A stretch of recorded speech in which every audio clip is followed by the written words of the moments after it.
Good evening, everyone. Thursday night here on the channel. That means Redline Racing, Cory Harts Media Premier Series Racing Action. It's finally here. The season opener for season number 6 here to Cory Harts Media 250 at Daytona. A lot we're going to talk about here as we get ready for 100 laps on the docket here at this fantastic 2.5-mile oval here in Florida. And the first thing we'll be doing this evening is hearing from some of our notable stars and league officials as we get ready to begin a new season, and we'll start bringing those guys in to hear from them as we get ready for what should be an exciting season here for the league. And the first person we're going to bring in is Cody Webster, who is making his return to the track as a full-time driver, but also still wearing his league administrator hat. So Cody, first off, do you got us? Yes, I do. So talk to us about your thoughts as a league administrator. Season 6 on tap for you right now. What are your hopes for the season? And then go ahead and talk about what's under the helmet. What are you thinking about as you make your return to full season competition, having won the Clash just last week?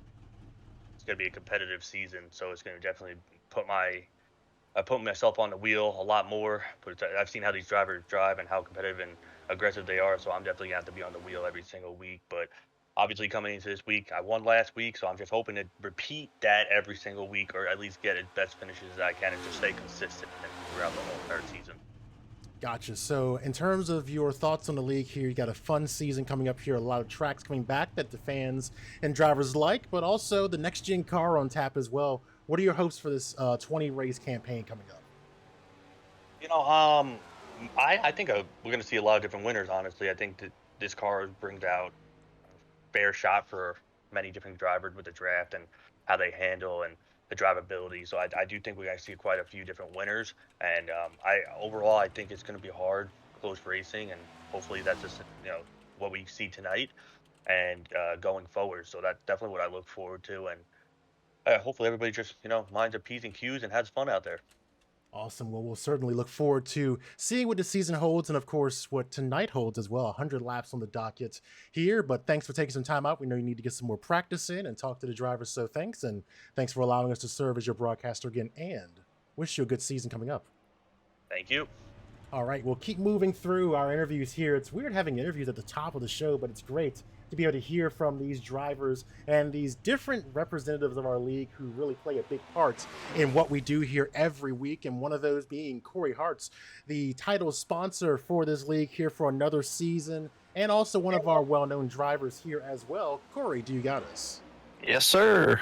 So talk to us, one, I guess, from the perspective of a driver. What are you looking forward to out of the season? Daytona bringing new hopes for us here and for your season. And then let people know where they can learn more about Cory Harts Media, what you do, and everything else you want to share.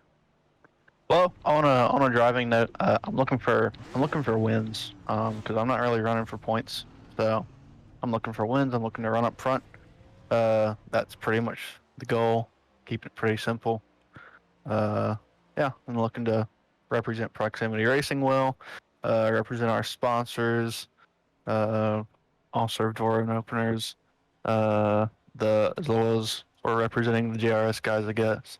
And then Trey Shuttles with photography, Rexford Engineering, my company, Cory Harts Media, which I'll talk more about in a moment, and One Call Concepts. So yeah, looking to represent them. And then on the front of Cory Harts Media, I guess, the league sponsor. So, yeah, back for another season. I think this is the 3rd season. That sounds right, yeah, excited to be back. Excited to, have my name on the league still. And, yeah, in terms of where you can access and see some of the work that Cory Harts Media does, basically the Instagram, that's Instagram at Cory Harts Media. That's pretty much it. That's where I'll post some of the content that I do there. And if you're looking to get any of the services that Cory Harts Media offers, there we go, shoot me a DM and I will respond. Awesome. Well, we know we see your work on the track very often as well, so look forward to seeing what you can do behind the wheel and also seeing your artwork on this track over the course of the season when you design such great schemes. So always good having you here. We know you need to get back to practice, but good talking to you. Hopefully we'll talk to you more over the course of the season. We know you have a knack for these super speedways, so maybe we'll be talking about an hour or two. Yep, thank you. All right. We'll keep moving through our interviews here. And the last driver we're going to bring in is someone we've talked about a lot last season because super talented out there on the track and also super talented when it comes to the design booth. It's Landon Mills of Landon Mills Designs. We're going to ask him the same questions, kind of what is he expecting out of the upcoming season? And then, where can he learn more about Landon Mills Designs? So, driver that 25, Landon Mills, do you got us? Landon Mills, do you got us? I don't think Landon's available right now. We'll see if we can talk to him a little bit later, but for the time being, we'll go ahead and transition to kind of going over what to expect out of tonight's race. We've seen so many cars out there on the track practicing. The thing I've been really watching is that drafting and seeing what these guys are doing out there. This is not what they'll be doing during the course of the race. You don't want to be out there in that grass. That's going to take away and give you some incident points there. But the thing we'll be watching is that exactly right there as they run on the high side of the track there and the low side. How are they going to be drafting these cars? That's really going to be the unpredictable factor as we go through the course of the evening here. How do these cars take bumps? We've seen these cars on the track the last 2 weeks over the course of different events here on the channel, and for me, what stood out to me a bit was just how when you're bumping, particularly in those corners, getting right up on the back bumper of a car, it can be sent around so easily. So really seeing how these guys handle bumps and how often they're going to opt just to take the momentum from behind the car and drop down the track and carry it forward on their own or bring some drivers behind them. And I think we're seeing some practice with that right now. Got the 84 right now in a pack right now, 28 dropping down. Cory Harts sitting at the top of the leaderboard as well in this practice. We talked about how fast he tends to be when we look at his performance, and he's really good when it comes to qualifying and finishing races here at this restrictor plate tracks. Came up just a bit short last season. He was runner-up in the race and started on the front row at both super speedway races here last season. So when you're doing your fantasy picks here in the league and you see Talladega and Daytona on the schedule, you have to pin your cap to and really look at Cory Harts. So he's sitting at the top of the leaderboard. Hunter Terpstra second, Aiden Kirker in third. You get a 28 and fourth, and Chris Lilly rounding out the top five. So some new faces to the top of the board, as well as we're now within 90 seconds of beginning the first qualifying session here at Daytona International Speedway of the season. Back last week, we had the clash at Daytona where Cody Webster was victorious, but we saw Ryan Kendrick be super fast in the qualifying session. And now we'll have Cory Harts out there as well. Again, we'll see how fast he is in qualifying. He's really figured out something when it comes to the single car qualifying sessions, able to get that car sealed off and planted on that track and sets these really fast lap times. We'll watch that. Further down the standings, you see some of our regulars appearing here, like Luke Lofaro further down the standings. He's down there in 14th. Cody Webster, obviously 17th, winning the Clash last week. And then Blaze Brinkley, 18th. Some drivers still haven't completed the time, like Jordan Kuntz. Landon Mills, we see him there coming in, hasn't completed a lap. So about 18 times on the board here as we come to the final 30 seconds here at Daytona. It's going to be fun to see what these drivers can do. That's a nice looking car, too. Out of the 20, I'm really liking that design there. He's bringing some great paints here. I think this is the other thing to look forward to as well. We've got so many great designers here in the field. They may race, but they're also fantastic designers here. You can see their work on trading paints and, of course, on their various social media. You can look at the bottom of the ticker there and see that on the screen and find out where you can learn more about these drivers. So coming to the end of practice, that means qualifying on deck here momentarily, and we'll get to ride along with one of these drivers and see how they're approaching this race and this qualifying session. These cars, normally you're going to run up next to the wall there pretty much constantly until you get to that second lap and get ready to fly around this track. That's where you're going to drop it down and go ahead and try and find some speed out there. So now transitioning sessions, heading over to qualifying here, and it's going to be a fun and fast one this evening as we wait for drivers to begin heading toward the exit of pit road.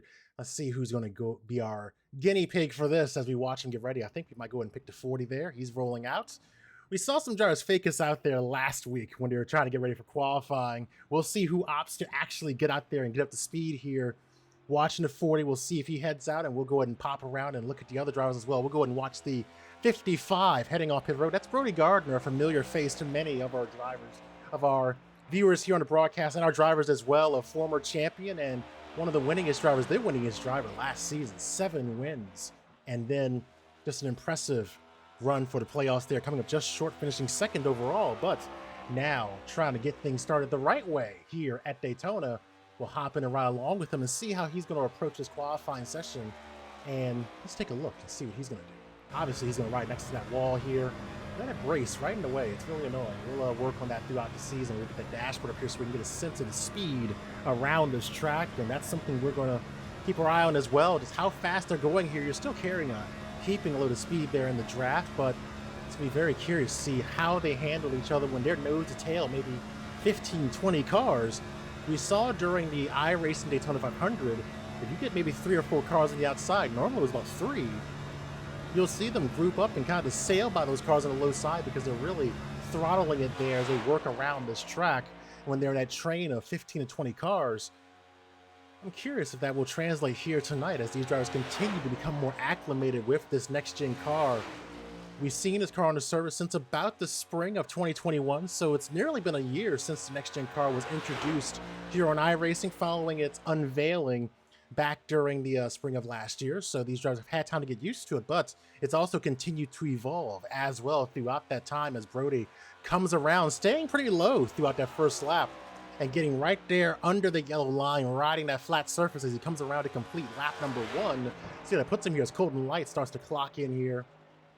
I think they were going to get a one and done here, so I think they transitioned to one and done qualifying, kind of emulating what we see in real life. So Dylan Alt will leap to the top of the leaderboard. We're going to start moving fast and furious here as Latham Joyner clocks in second position. Latham is one of those drivers who you really have to keep your eye on him at these super speedways as well, sort of like Cory Harts as well, where they'll just fly up there and really grab those quick times on the board.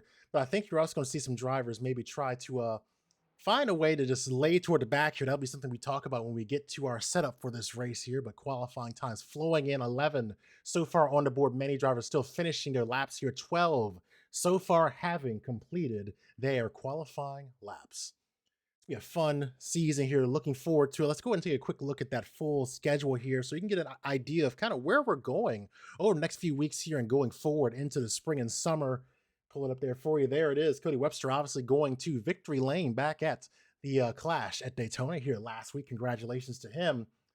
Next week, we're going to Atlanta, then Auto Club, Chicagoland, and Circuit of the Americas. That's going to be a tough 5-race stretch for some of these drivers. For Brody Gardner, some of those tracks have been very, very kind to him over the years.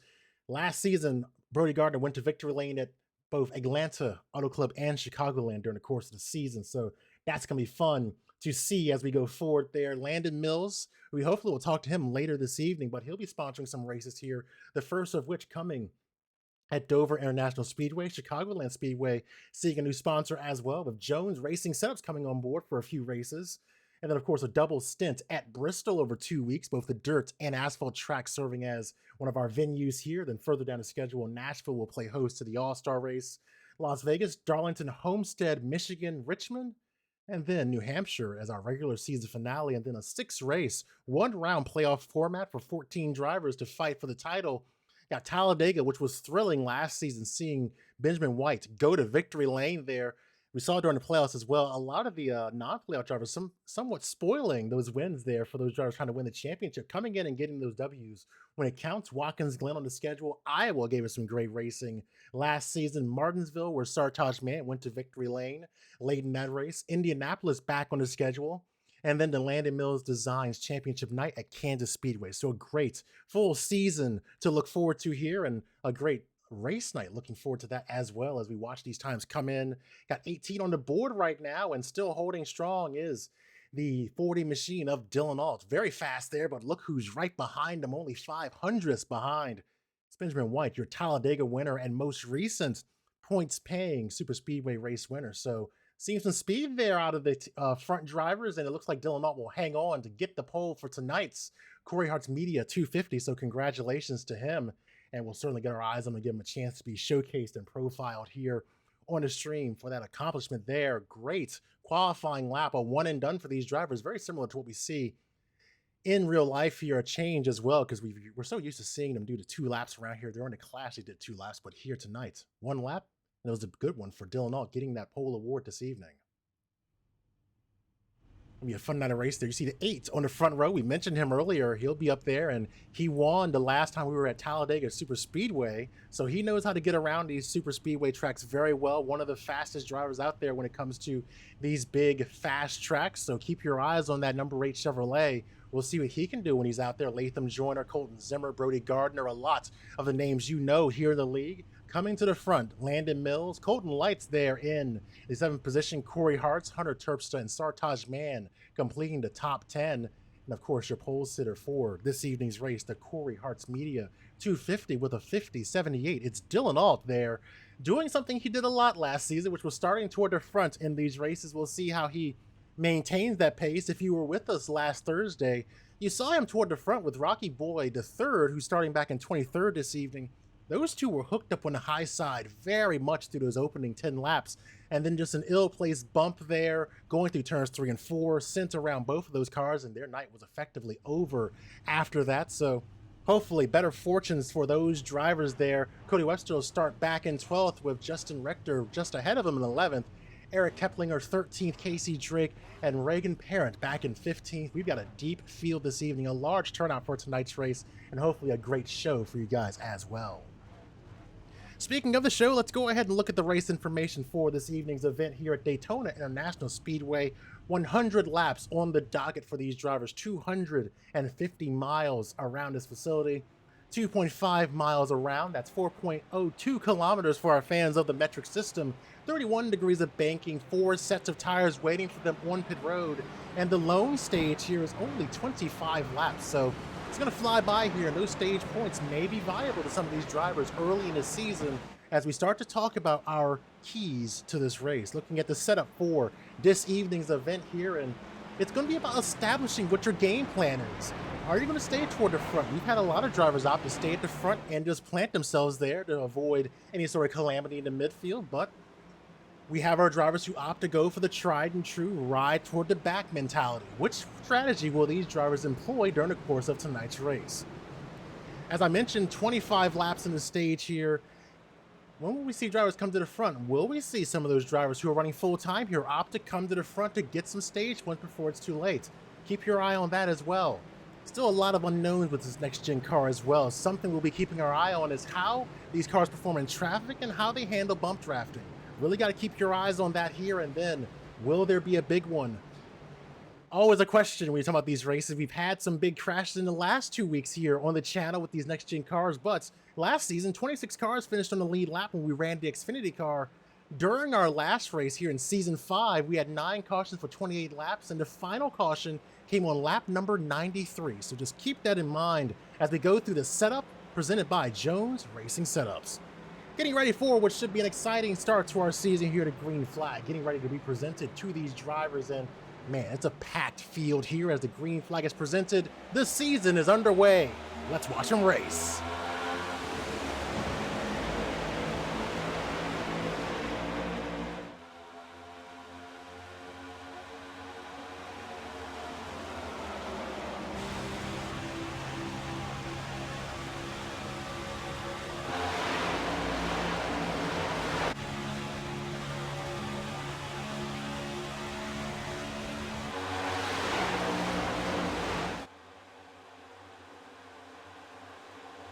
Heading toward turn 3, you already see drivers there below the yellow line. They're opting to go to the back here, but it's still a traffic jam at the front. A mix of 2 and 3 wide here, 3 wide on that second row as the 8 drops to the low side.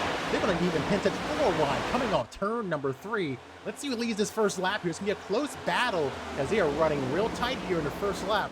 But now let's drop across the line. It's going to be Dylan Alt narrowly leading that lap over Benjamin White. They'll keep trading positions here as everyone begins to get themselves sorted out here. Going into turn 1 now, launching out front is the 8 of Benjamin White with Latham Joyner in second, 2x2 behind him, and a mix of 3 wide. During that first lap, you already saw drivers opting to drop to the back there and go ahead and try and figure things out. Are they going to get with their teammates and ride this thing out? So many different strategies playing out, but right now seeing these leaders get single file with your Talladega winner from last season, Benjamin White, sitting toward the front, and then Brody Gardner, 7-time winner last season. He's sitting right there solidly in the 3rd position. Cory Harts, Colton Zimmer, as everyone gets single file here toward the front. So some double wide here as your pole sitter falls back to 7th, right here in a gap between these 2 distinct packs. Justin Rector right there back in the 8th position. You see everyone kind of getting a little bit strung out here, seeing 3 groups beginning to develop already 3 laps into our night here at Daytona. Single file toward the front here as we're watching the second pack begin to coalesce and settle down here. And they'll all get into a train formation, most likely. Swinging that camera back at the front. Benjamin White still leading this event here as they all settle in. Just behind him, you see everyone kind of calming down a bit and trying to figure out where this race is going to go. It's a long race here at Daytona. It's not something you're going to want to try and, you know, it's always something you hear when you go into these races and these lobbies. Sometimes it's, you can't win on lap 1, but you can certainly lose on lap 1. And you're seeing everything kind of calm down a bit as we saw some hints of 2, 3 wide in the opening moments here. Single file train forming. Benjamin White leading the pack around one to the side. Further back, Landon Mill is one of our drivers here and one of our presenting sponsors in this group, as things are a little bit more hectic toward this part of the pack here as everyone changes places here. See going up high, the 40 hanging up there with the car following behind him, not getting takers to the high side, but back to Landon Mills. Trying to have a good run this season. He was one of those strong drivers who really turned it on midway through the season and was able to get a win at Michigan. But he finished 25th here last season, as now we're seeing some mixing up there as the leaders head toward the front. Seeing the changing of lanes here, so seeing drivers head toward it. We got a crash there, crash happening.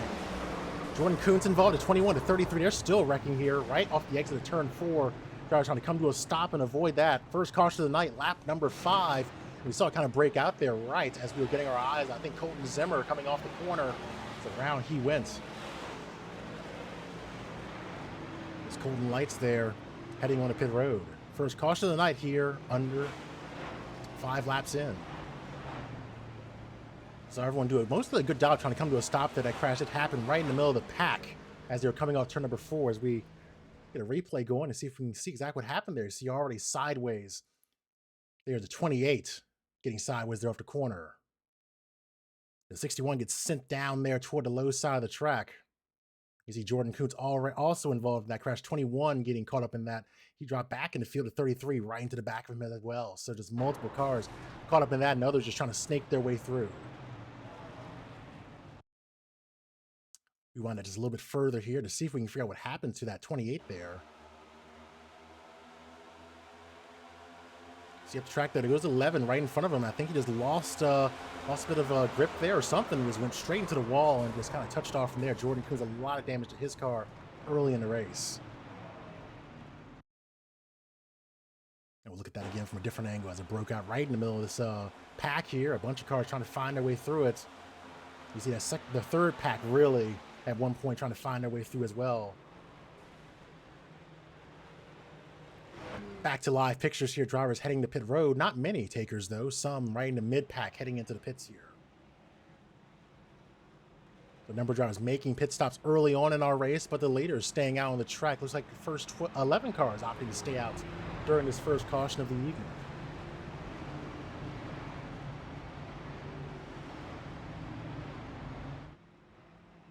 Yeah, so just one of those situations where you saw the 11 get right up in front of them there. No contact, just a classic lane change on the 11, and then unfortunately saw some cars get caught up in the wall there and collecting a number of our drivers there, including Jordan Kuntz, one of the drivers we were going to look at and see what he was going to be able to do this season. We've talked about how strong of a season he's had in the past, and he was really strong here back when we ran the Clash last week, and then last season he was incredibly consistent, finishing inside the top 3 in all of his last Daytona races, including finishing 2nd and 3rd respectively during our stops at Daytona. So he knows how to get around these super speedways, just coming up short there, one at Dover last season in the playoffs.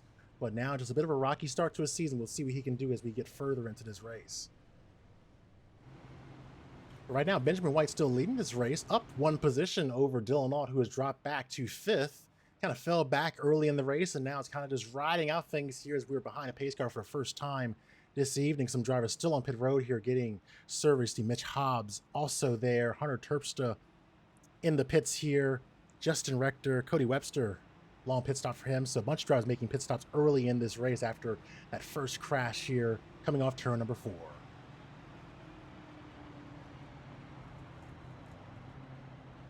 And right now we'll take another quick look at that in case you missed what happened there in turn number 4. We'll take another look at it and show you guys what happened.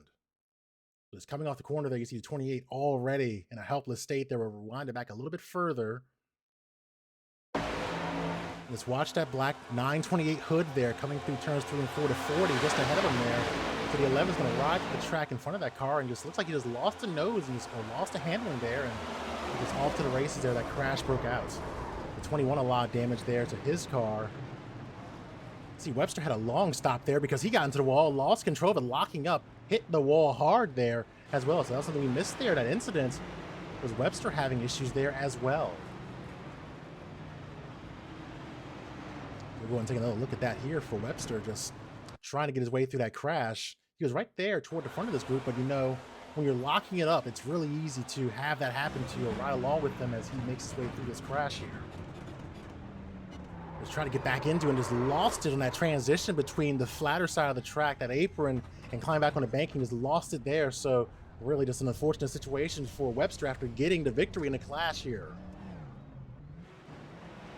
So now getting ready for the restart here. So many of these drivers now heading off pit road.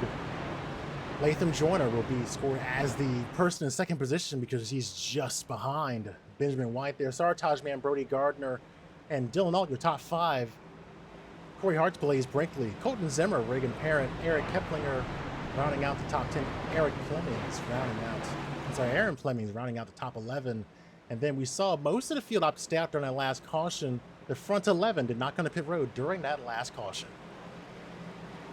Pace car going to make its way in, and the field will be back under the control of Benjamin White as we look to get the restart here. Remember, the stage will end at the conclusion of lap number 25, so just short of halfway here in the first stage and the only stage in the race. We're back underway.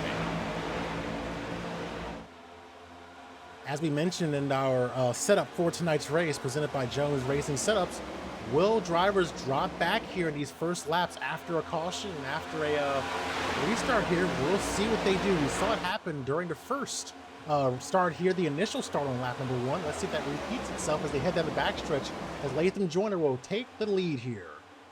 Looking down, there are not many drivers opting to step out here. Still pretty much getting a bit single file there earlier than we saw last time in the race. We saw them racing 2 and 3 wide going into turns 3 and 4 earlier, and now we're seeing them get a little bit more consolidated earlier in this run, already getting lots of single file pockets here early on. Dylan Alt back to the 3rd position as Benjamin White drops all the way back to 9th.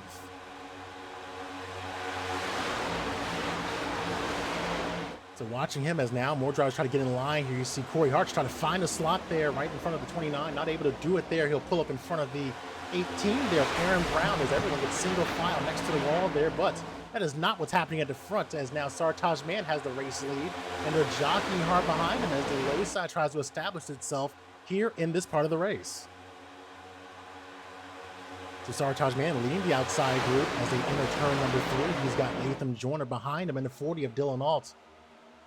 Down the low side, you see the 67 Aaron Flemings running that low side of the track there. The 09 of Colton Zimmer also in that group, and the 17 of Reagan Parent. Luke Lofaro also in the mix there.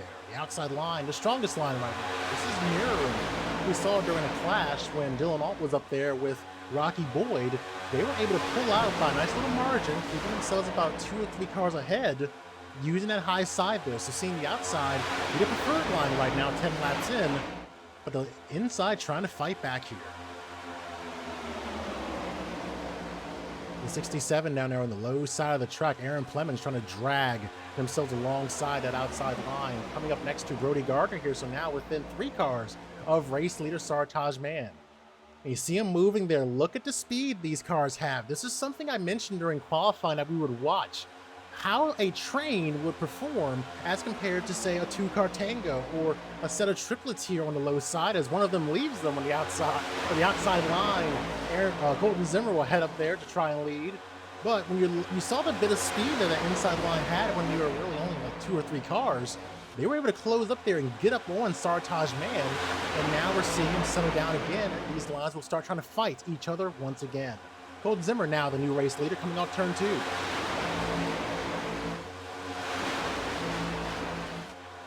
A dose of 3 wide there momentarily as the 40 runs next to the wall, right up on the back bumper of Sartaj Man, giving him a nice push there going into turn number 3. Brody Gardner running the outside here.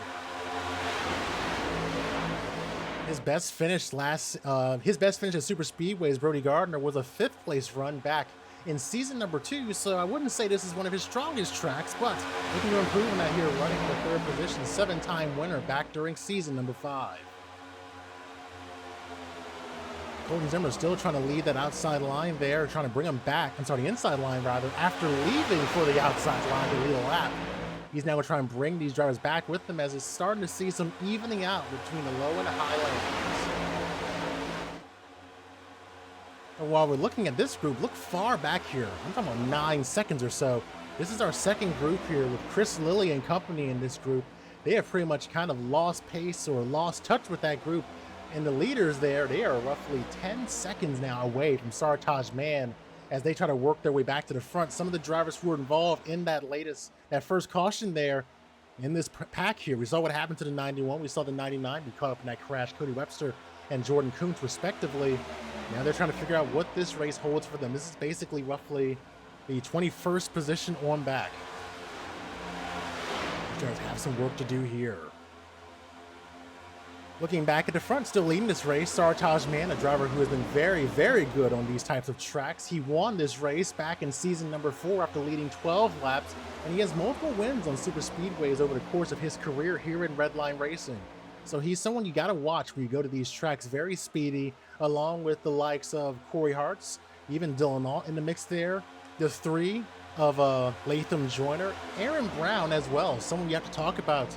When you're looking at these super speedways, he knows how to get around these tracks as well. Aaron Brown right in the middle of that pack there. Not losing touch with them at all, staying there with the high side as the low side begins to again line themselves back up with those leaders on the outside line. We're seeing this repeat itself very often here. These drivers able to rein themselves back in and reel in that low side. We'll see what they're able to do here. You just saw a car out of frame for a moment. We're going to approach some lap traffic there. You see that second pack way back there. Now they are 12 seconds behind as Benjamin White looks to bring himself even with Sartaj Man coming off turn number 4. Side-by-side battle for the lead here as the 09 applies the push to the back bumpers. They come through the tri-oval. Man will lead that lap. Getting a bit of a surge there coming through this corner. I think you'll see the ebbs and flows continue to the low side compared to the high side. The high side is able to kind of push away a little bit as they work through the corner, and then during the streets, the low side finds a way to try and reel them in here. So let's see if that continues to repeat itself as they go here, but still holding about a 2-car advantage over the field is the 49 of Sartaj Man, but Benjamin White trying to bring them in here, but now you're seeing the outside line beginning to surge. Applying the back bumper to the 8 is the 09. Right along with the 09 through his windshield, this is what he sees. About a $1.86 right now coming off the corner. So hanging tight right to the back bumper of the outside pole sitter is Colton Zimmer as he rides down through the tri-oval, just staying right close to him there as he head down to the corner, but just seeing that outside line begin to ever so slightly advance forward going to these corners.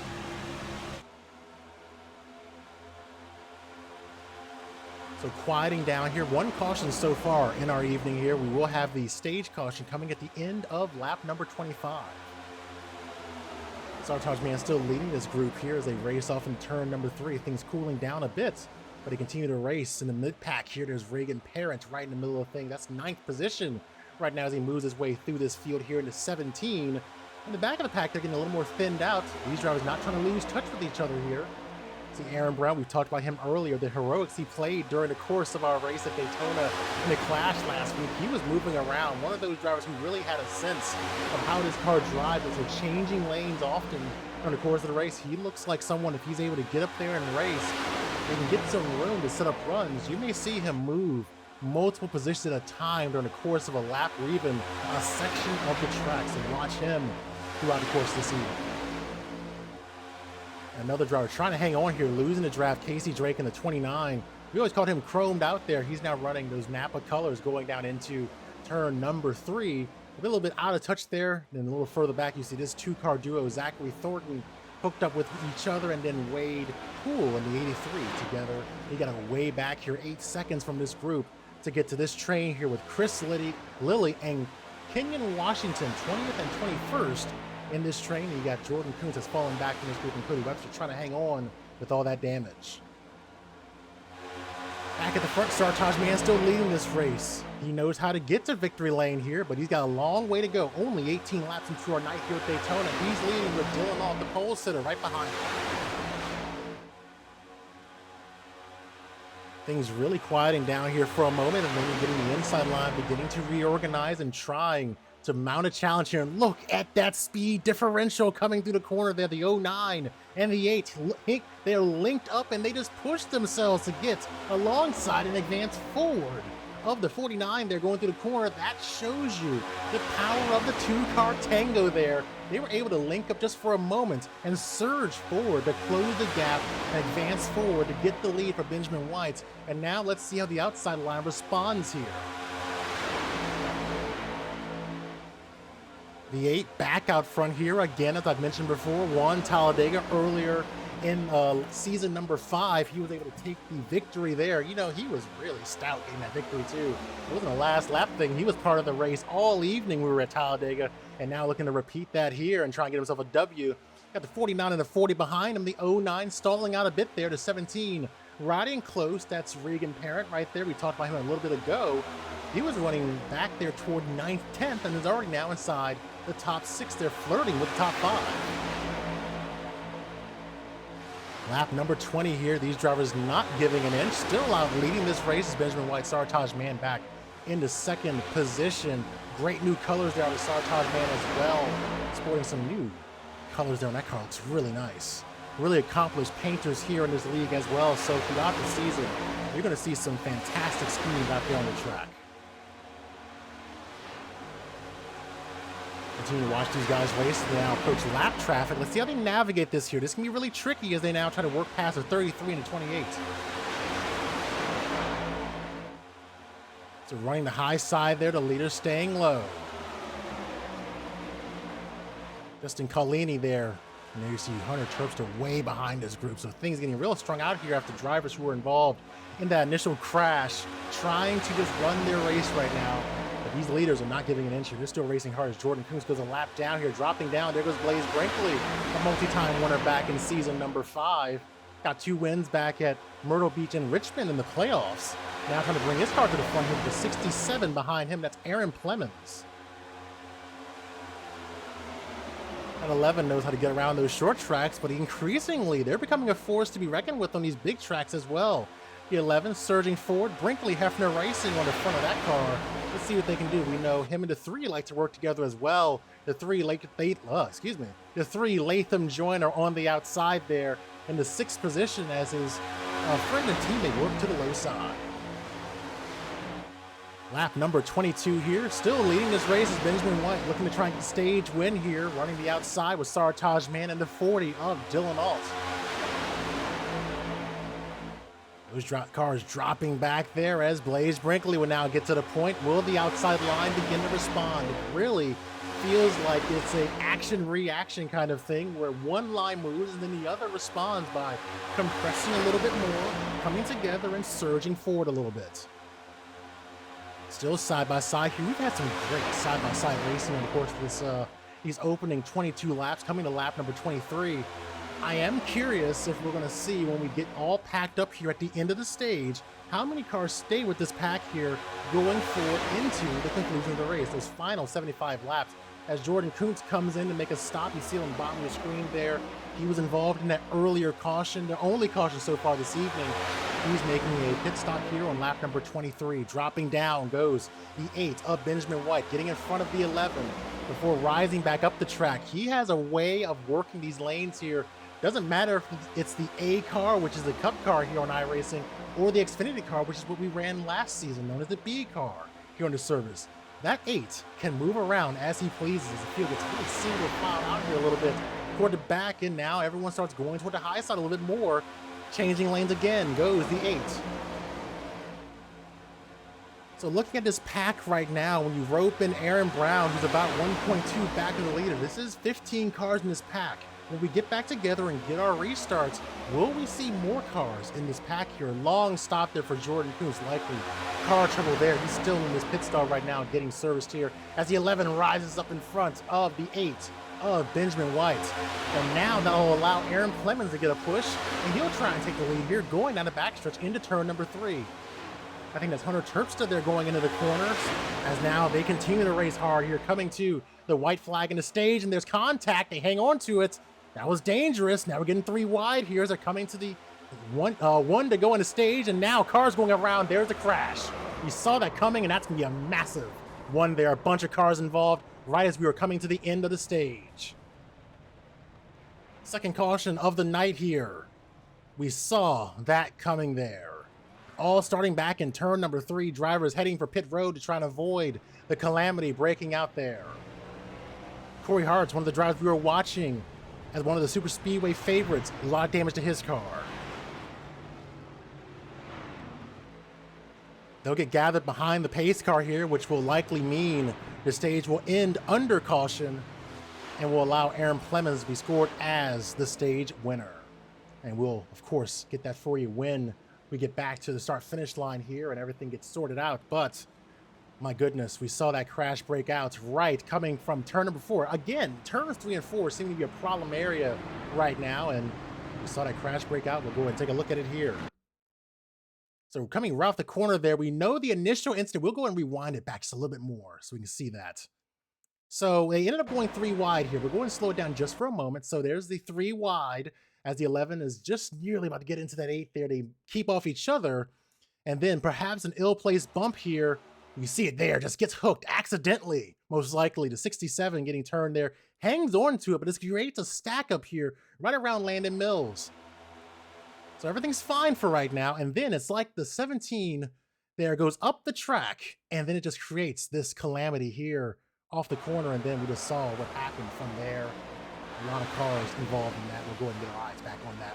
Someone's not running the correct number, so it made it hard to see that. So we'll go and re-rack it again. So we see a bunch of cars caught up in that. You see our 7-time winner last season, Brody Gardner, rolling there in his car. Landon Mills getting caught in it, tries to hang on to it. Dylan not involved in a crash as well. The 18 snakes his way through it.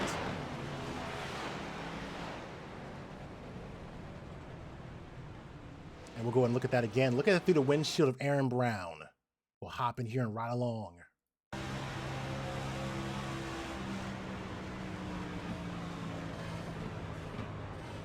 Good awareness there by Aaron Brown to snake his way through all of that. We jump back to live pictures here, lap number 26, and that will mean our stage winner is maybe at 67. Wow, what an incident there, but I'm sure he's not going to complain. Winning the stage here, we'll get that up on the screen for you. It's going to be that driver right there, Aaron Clemens, getting the stage victory here in the 67. Congratulations to him. What a moment there, and we've seen that happen before. We've seen cautions come out either at the end of a stage or right at the penultimate moment of the stage. And we saw that play out there. Landon Mills will finish second. Benjamin White, Sartaj Mann, Blaze Brinkley, Dylan Alt, Luke Lofaro, Cole Hooper, and then Aaron Brown and Wade Poole, the top 10. And those drivers will get points here as we conclude the stage. What a moment there. Massive crash. We'll take another look at it again once we see these drivers likely bring their cars on the pit road here. Wow, what a moment. It's kind of left me speechless. That was a huge crash, and there's so many cars getting collected in that, but we were expecting it. Were we going to see those drivers get a little racy trying to get themselves those viable stage points? The answer is yes. As drivers head into the pits here, a number of drivers still stationary in their stalls trying to get serviced here as big crash affecting a number of cars. Aaron Clemens slides through his box there a little bit. Yeah, so we'll keep our eyes on a lot of things here. Clemens in his stall right now. Still on the track there, you see him staying out here. That 29 of Casey Drake. Man, I am speechless after what we saw there. Drivers now making their way out of the pits. You saw Taj Mann, the 67 Aaron Clemens, the 11 Blaze Brinkley, all leaving their stalls. Another driver who's getting himself into the picture here a little bit is that driver of the 16 there, Rocky Boyd. He was in the thick of things in those first 10 laps when we ran the Clash last Thursday evening. You could not take him from the back bumper of Dylan Alt. They were hooked up so well during the course of that race, and unfortunately a crash there again. Turns 3 and 4 really being that scary section of the track. Big crash breaks out after They were bump drafting through the corner and ended up unintentionally getting into each other, and that started off a big incident and unfortunately ruined his night there. And now we're seeing if maybe he'll stay up toward the front here or will he go back to the back. He's currently up 18 spots on the evening so far. We'll see what that means for him. But you see there on the bottom of your screen, a lot of drivers there in their stalls for a long time right now, continuing to get their cars serviced here. See Luke Lofaro still in his pit stall now, finishing up there. Zachary Thornton also still stationary. Luke Lofaro finishing up as well, heading out of the pits. So now Casey Drake, after leading a lap, he'll go ahead and head into the pits here, bring his car in for servicing, as we likely will get the 1 to go signal this time after what was a crazy, crazy end to our stage. Pace car lights are out. The caution lights are out around the track. So that means we will get that 1 to go signal, as now looks like Alexander Hayter will be the race leader with Eric Keplinger starting in P2 right now. Chris Lilly, Rocky Boyd, Blaze Brinkley, your top 5. Sartaj Mann back in the 6th position. Aaron Clemens, Cole Hooper, Benjamin White, and Wade Poole, your top 10. Cody Webster finds himself in 11th here. Car getting fixed up. We'll see if he has speed in it. Once we get going here, we saw what happened to him earlier in the race. As I mentioned, I said we will take another look at the caution that brought out the incident here. We'll see if we can get our eyes on what happened there with the leaders, and we'll see if we can find exactly the drivers who were involved in that. There we go. This is what happened that brought up the latest caution here right at the end of the stage. Massive impacts there. Rolling the car, a lot of damage to his car at 55. He's going off and slide his way on the pit road that gets into the grass. It's a big crash here again, and we'll ride along with Latham Joyner to see what he saw. Big impacts there, multiple impacts throughout that crash. Nothing he could do. So Aaron Brown zoomed by. Latham Joyner was having a great run here before this incident. A lot of damage to his car here. Getting back to live pictures in the race, as we mentioned, now Eric Keplinger scored as the race leader. Rocky Boyd 3rd, up to 2nd. Chris Lilly, Alexander Hayter, Sartaj Mann, the top 5 as he get ready for the green flag here to conclude the stage here. This will be our final dash, and we'll see how this race plays out. Green flag, back out. The 34 is your leader.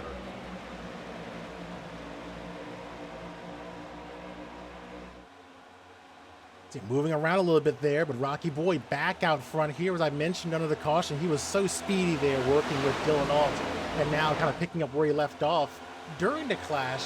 He was in 2nd most of that run before the crash happened. Now he's out front leading the race here as they come down off of turn number 2, and Keplinger moving out nearly 3 wide there as he gets moved up there. Now he'll get back in line on the low side as the outside line begins moving. The 84 going to the front with the 11 of Blaze Brinkley right behind him, and Wade Poole nose to tail. Seeing that field get a little more strung out here as they run early in this race, and you've seen the 11 get a nice run off the corner, drops down. He'll likely try and lead this lap. He'll be a close one. I think Hayter will just narrowly lead that lap there. 4 cars working with the 11 in total on the low side there. It's him plus 3 others that run to the low side of the track.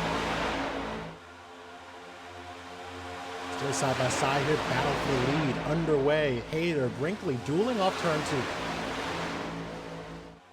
Great speed there out of these cars. We've seen they get about 185, 86 miles an hour coming off those corners there, and we'll keep our eyes on that as drivers begin to step out of this pack here. Rocky Boyd, he's seen enough. He's going to go and drop back here. Gets passed by Kenyon Washington, and also the 20 on the outside there. Luke Lofaro, the 98, gets right up behind him. Cole Hooper right there.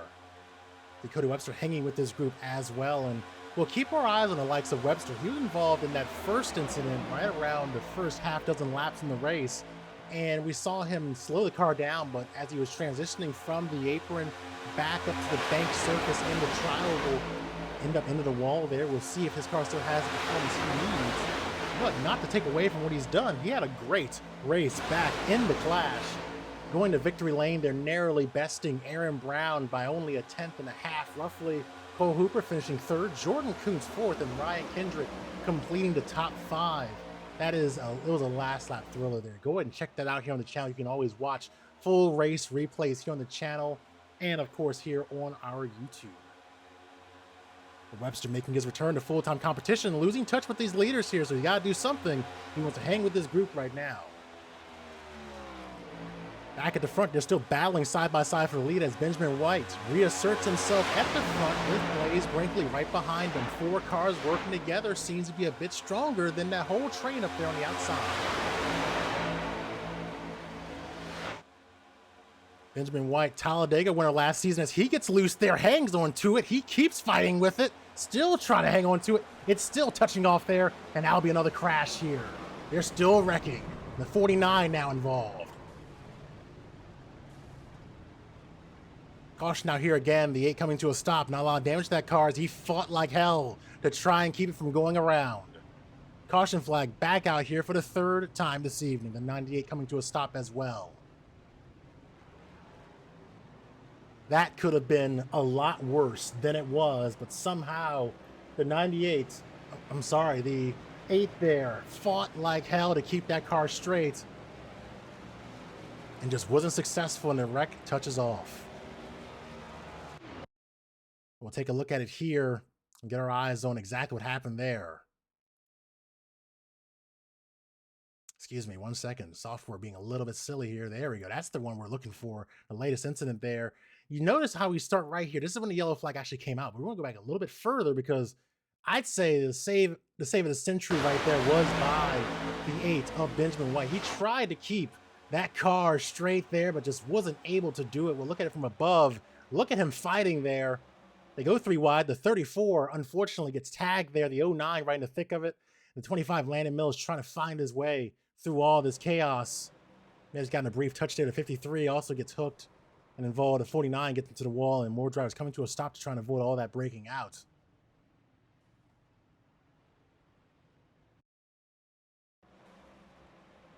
a big crash there. Just, my goodness, the 49 nearly clear of it.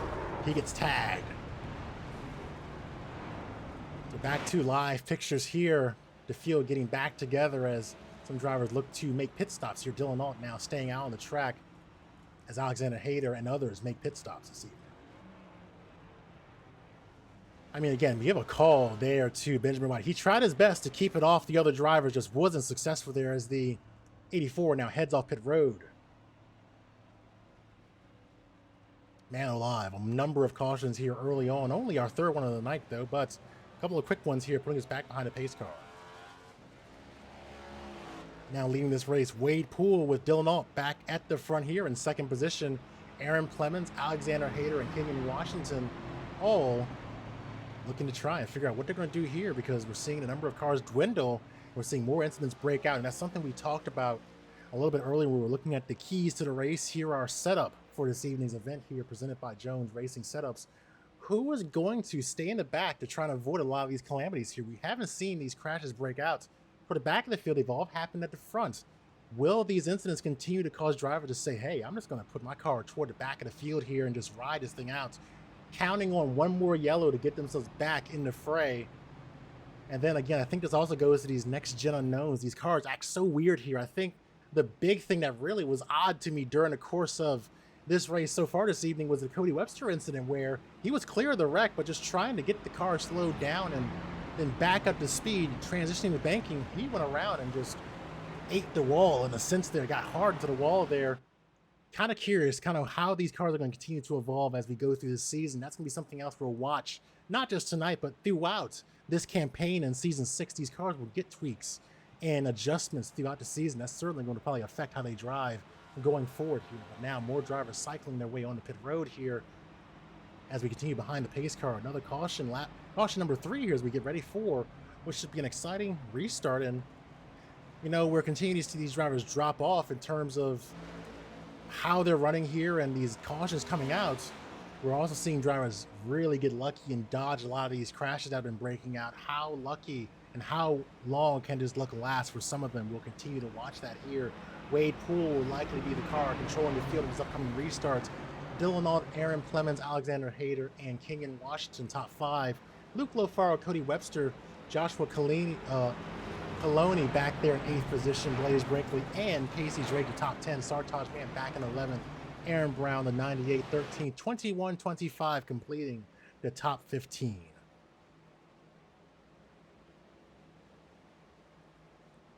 So this is going to be a weird restart here. I'm very curious to see, as these wrecks now continue to happen with increasing frequency, in a way of speaking, will you see this race reach that point where when we watch in real life, eventually you just start seeing the drivers consolidate and run single file to click laps off? While that's not the most exciting racing to watch here, I could see it potentially happening as drivers just say, look, it's not about trying to lead lap 39, it's about trying to lead lap 100 and get to the end of this thing. And we're seeing these drivers begin to drop off as this run goes on. We still have over half of the race ahead of us here in this evening's event. The other thing to keep in mind is just, this is a points paying race, so you do not want to have a race this early in the season where you're finishing far back when we have 31 starters in this evening's event. So we'll keep our eyes on how they're going to approach this restart, because the pace car is heading in here, the field under the control of Wade Poole, with a green flag back out, and we're underway here, taking lap number 36.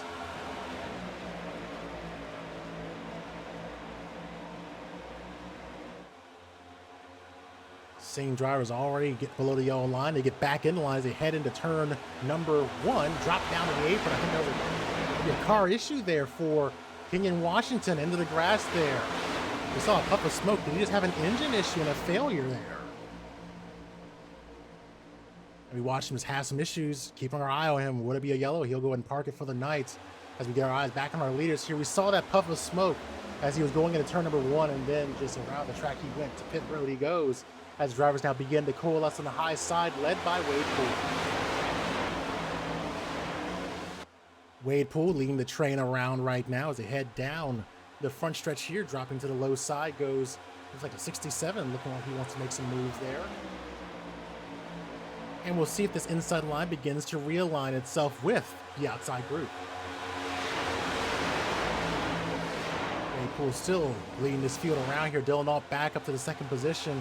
He's really kind of floated around in the mid-pack to the front here after starting on the pole, and now looking to get back on. Get back on point here, but he's getting some help in the rear there. You see a bit of a twitch. That's a bump from the 16, and it looks like old friends from the Clash finding each other here. It looks like a clutch issue affecting Kenyon Washington. That will be what caused the end of his night there. Unfortunate. We've seen that happen before, where a misshift or a clutch issue will affect these cars and ruin your night there, as now the 40 will fall back here with a clutch to the 25 and 67 as Sartaj Man looks to get back to the front, and now the 16 drops down in front of him. Really, it just seems like these drivers are communicating well with each other, and maybe there's spotters saying that they're opening, their doors opening as they're watching it here right now and saying, look, react, it's time to go. And now seeing, it looks like the 25 go up to the high side here. Everyone's moving around and just making quick moves as we're a bit more thinned out here. We're not fully packed up. The 49 now trying to lead that inside group as Rocky Boyd goes to the lead, and he'll join him on the low side of the track.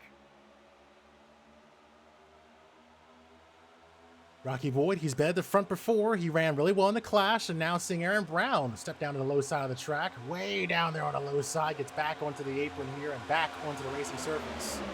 Rocky Boyd leads that lap, and now we'll have Sartaj Man as a partner, and hooked into the wall goes the 16. This is exactly what we talked about. Another big crash, lap number 39.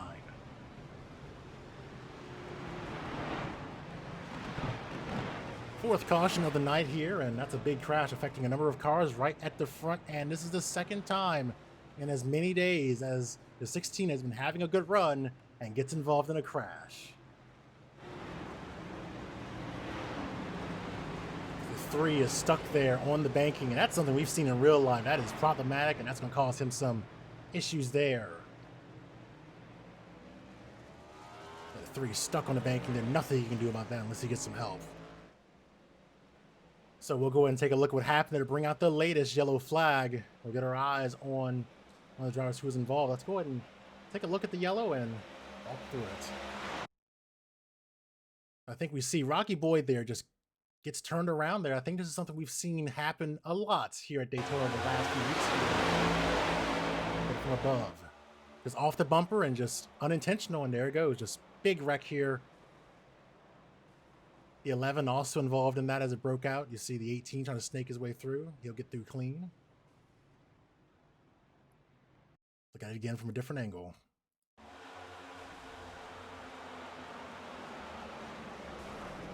20, hard impact for him. And one more time from another angle.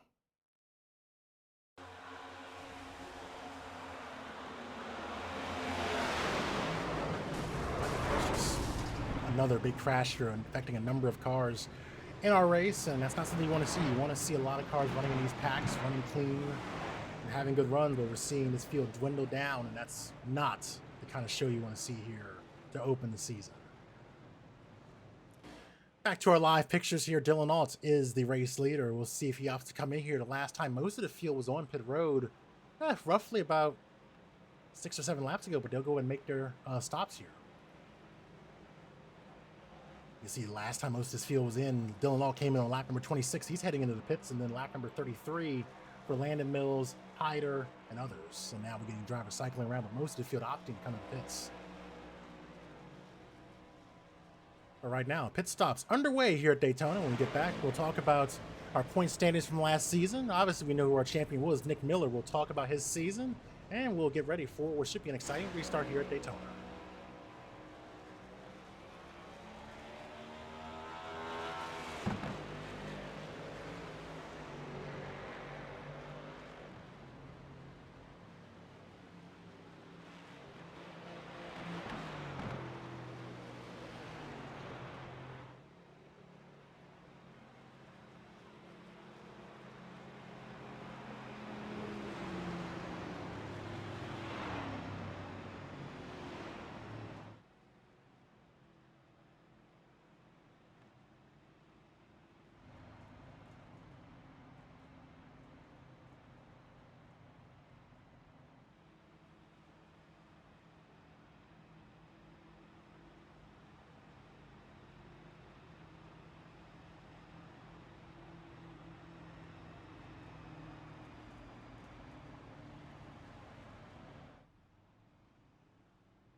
Getting ready for the restart here, Dylan Alt will be the race leader with Alexander Hayter, Aaron Clemens, Benjamin White, and Landon Mills scored as top 5. Sartaj Man, Cody Webster, positions 6 and 7. As I mentioned earlier, we'll talk about what happened at the end of our season, back in season number 5. We've mentioned it before, we'll mention it again. Look at those standings here one more time. Nick Miller captured the championship back at Homestead only about a month or so, a couple months ago. I think back at the end of January, he went to the champions area. He has been a decorated driver, was able to get himself another title here. That is with 4 wins last season, including winning the season finale at Homestead Miami Speedway, besting Brody Gardner, who got 7 wins last season, Sartaj Man, Jordan Kuntz, and Blaze Brinkley. We were championship 5, and they will finish back there 3rd through 5th. Good seasons by all those drivers there. Congratulations to all of them who were able to have such great runs. You see Sartaj Man winning at Martinsville, the 1 win for Jordan Kuntz at a track he loves, Dover International Speedway. Blaze Brinkley, as we've mentioned earlier, winning back at Myrtle Beach in the regular season, and Richmond Raceway midway through the first round of the playoffs. And of course, Nick Miller winning multiple races over the course of the season. Bristol, he won at Phoenix, he won at Nashville Super Speedway, and then ultimately winning the season finale over at Homestead Miami Speedway. So getting ready for the restart here, lap number 43 will be on the docket for the drivers, just a handful of laps away from what should be the halfway point in tonight's race. We'll see how aggressive they are, and will the pace of the race change. So far I've been proved wrong, and each time I brought that up, let's see if that trend continues. Green flag back out here, lap number 43.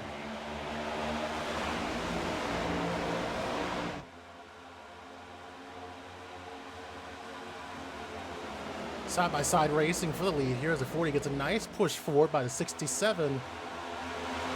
Nice pace there by the low side of the track, as there's not many cars there on the high side working with the 84 there. You also see our race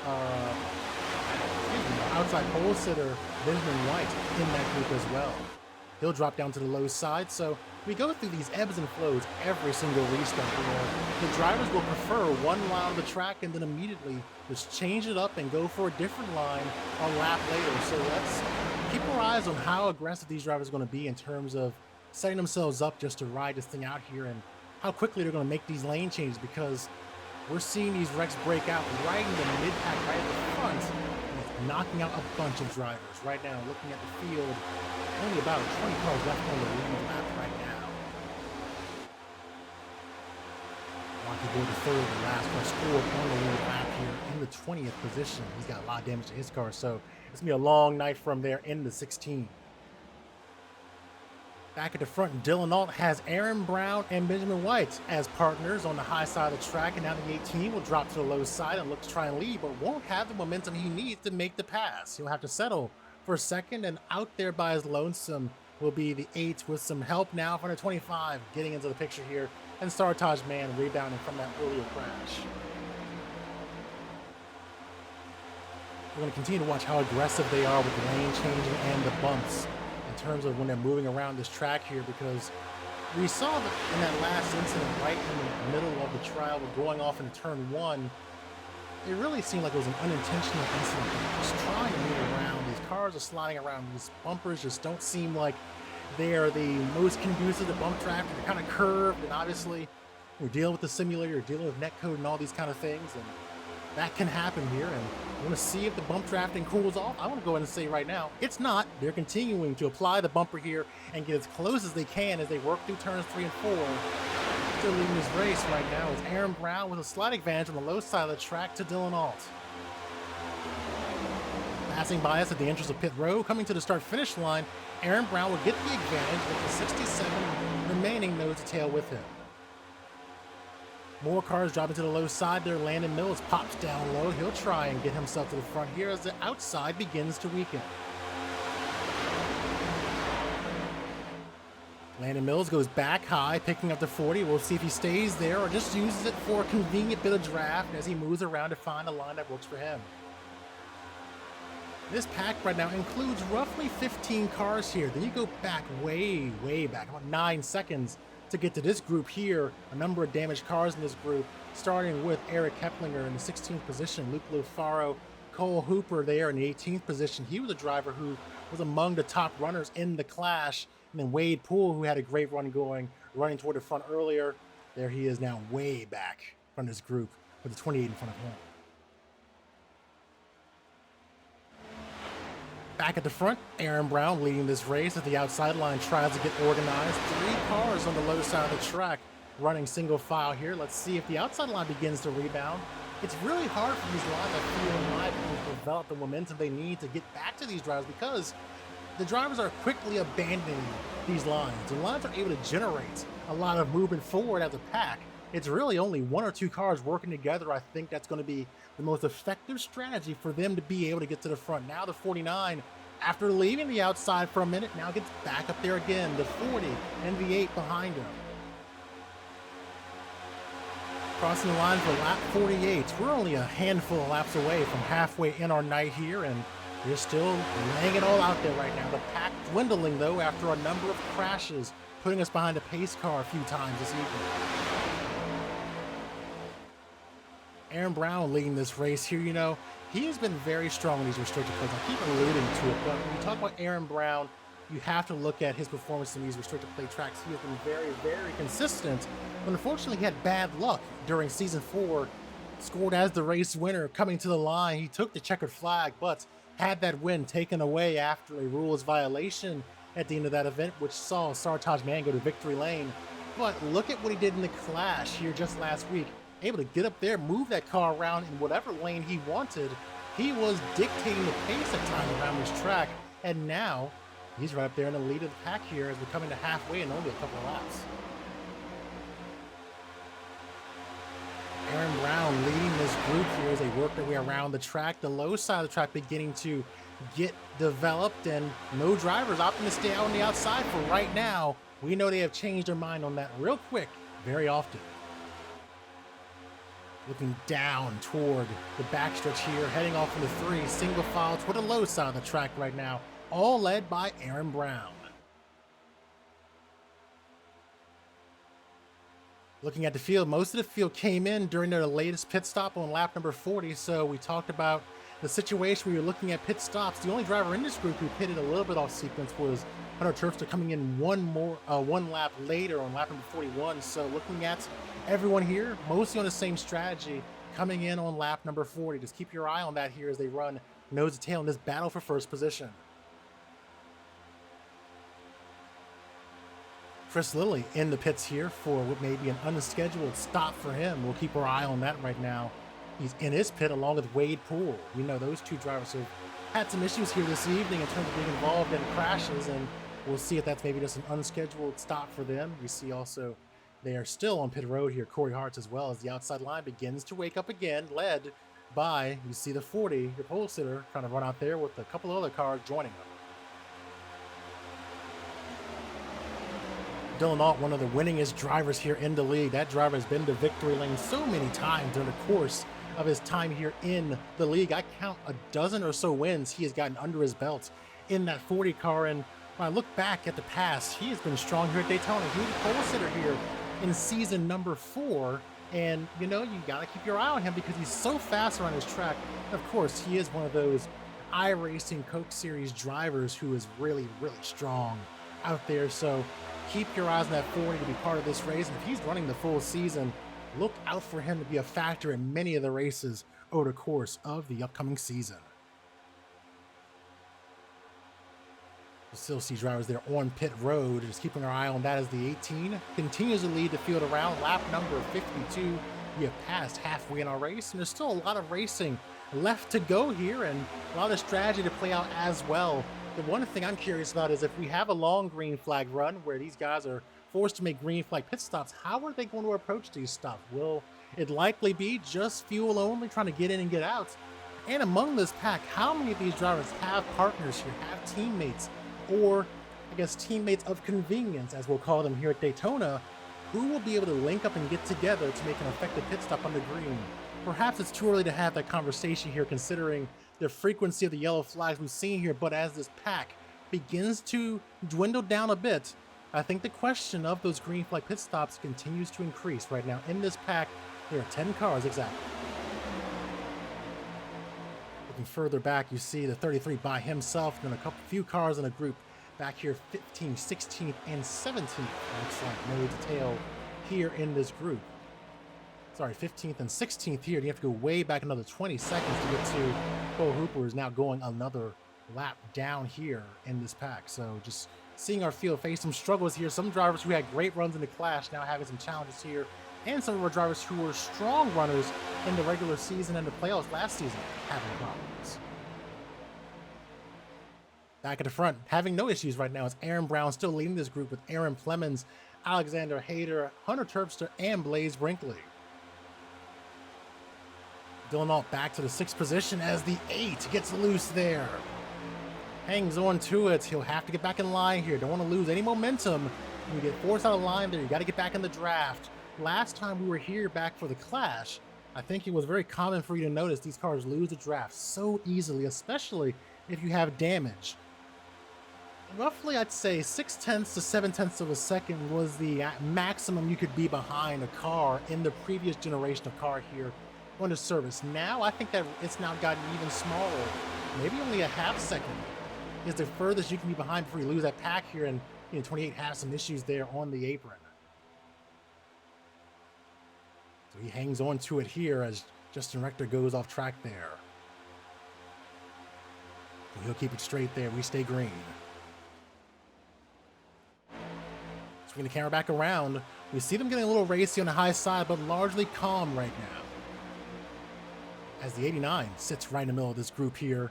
See him now on the low side of the track. That's Mitch Hobbs there in the 84, I'm sorry, running the 89 on the track for you.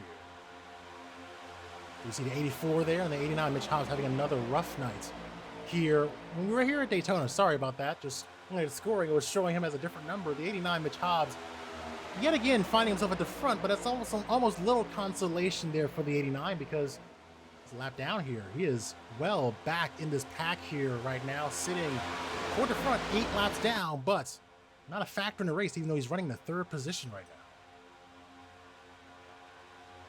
The race cooling down here a bit, single file racing. We talked about the 8. He was able to stabilize the car, get back in front of the 29 of Casey Drake, and now things are single file again. Landon Mills maintaining pace here, holding on to the back of that draft. Landon Mills, one of our presenting sponsors here in the league. He'll have a number of races bearing his name over the course of the season. Of course, you'll see the race information on the ticker to learn more about Landon Mills' design. We were going to talk to him a little bit earlier, but you can always go see his fantastic portfolio of work at landonmills.com. You see it adorned on that car as well. He brings some of the best paints out here to the track, and you'll see many drivers running his paints here as well, so keep your eye on him. He won 1 race last season back at Michigan on October 7th, and unfortunately he finished 25th last season back at Daytona. He's hoping to improve his fortunes here, not too far away from lap number 60 in the race. The 25 holding strong in the 10th position.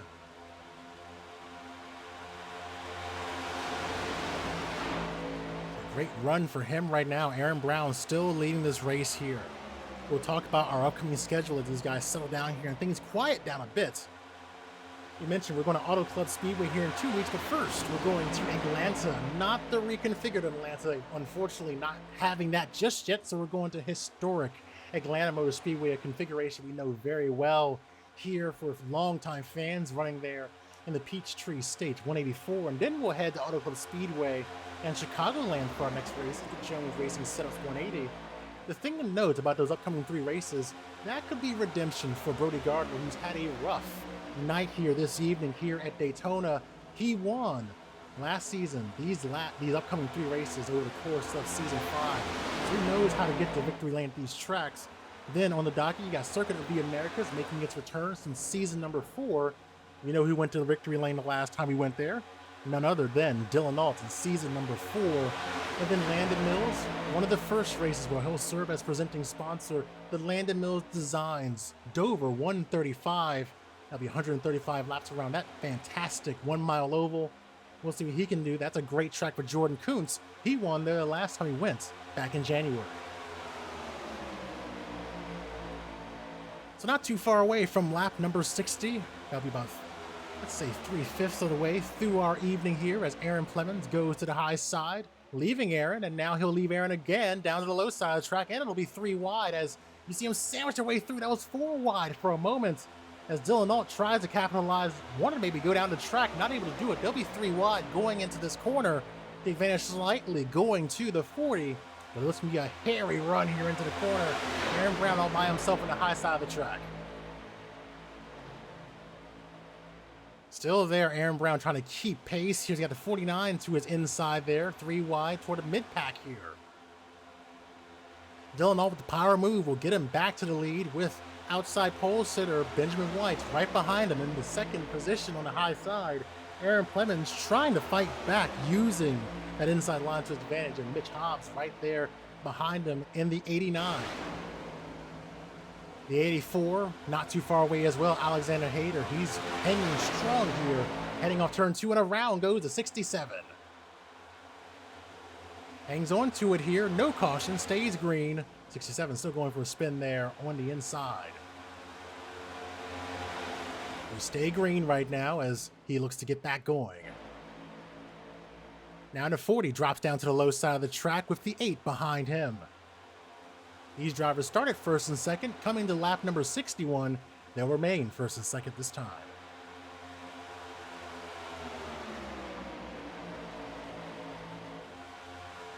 Continue to watch his battle for the lead here. We saw, unfortunately, Aaron Plemons go for a ride there, knocking him out of this pack, and I think that's another way we're going to see more drivers get eliminated from the pack here is these incidents where drivers get turned and sent onto that service road there, and that wide apron not triggering the yellow flag, and we keep going here. That just means this pack dwindles down 1 car at a time as these incidents break out. Last caution came out right around lap number 39 to lap 40, so it's been a while since our last yellow. That's when most of these drivers have been on pit road. You see that information there. Lap 40 was the last time most of the field been in here. Alexander Hayter up 20 spots so far tonight as they run.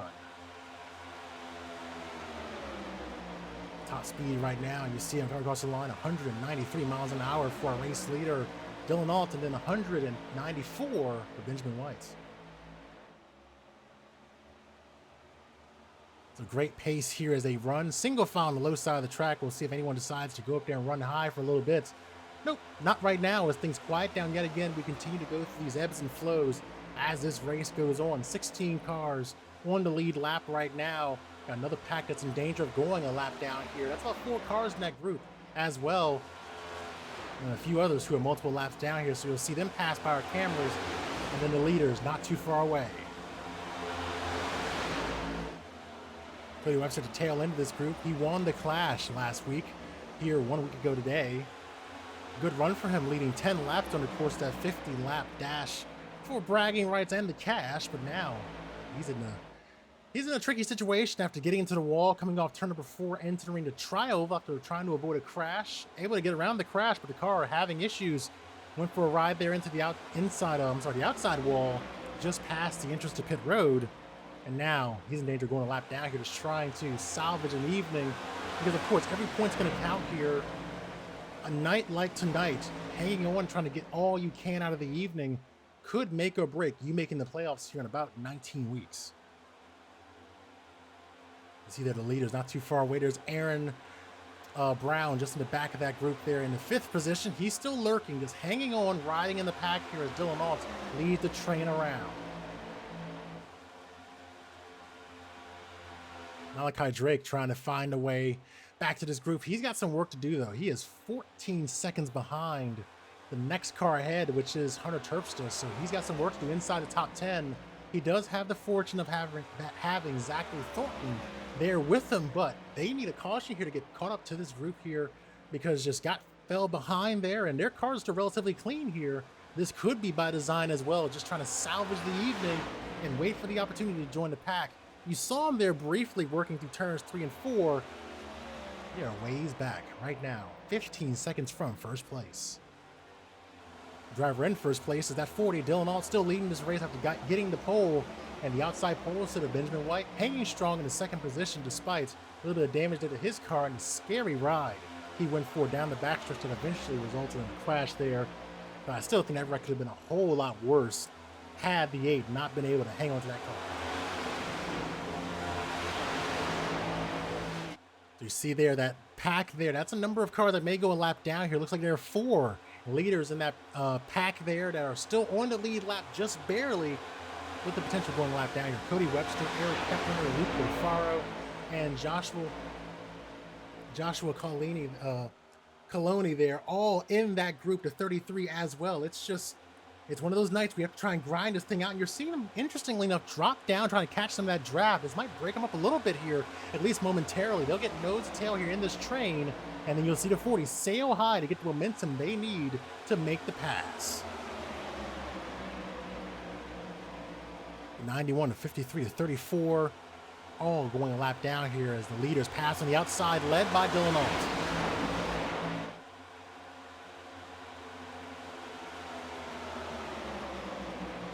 So right now, watching the 40 continue to make his way around the outside, leading the train, heading down into turn number 3. This run has been going on for a while here. The question raises itself again. Will we see these drivers make green flag pit stops during the course of our evening here? We've had cautions at the most inopportune times for these drivers, but will we see the tides turn here? They're so stretched out right now. I think it's possible. I think we might see that play out here over the course of the evening, and I'm going to keep my eye open for that here.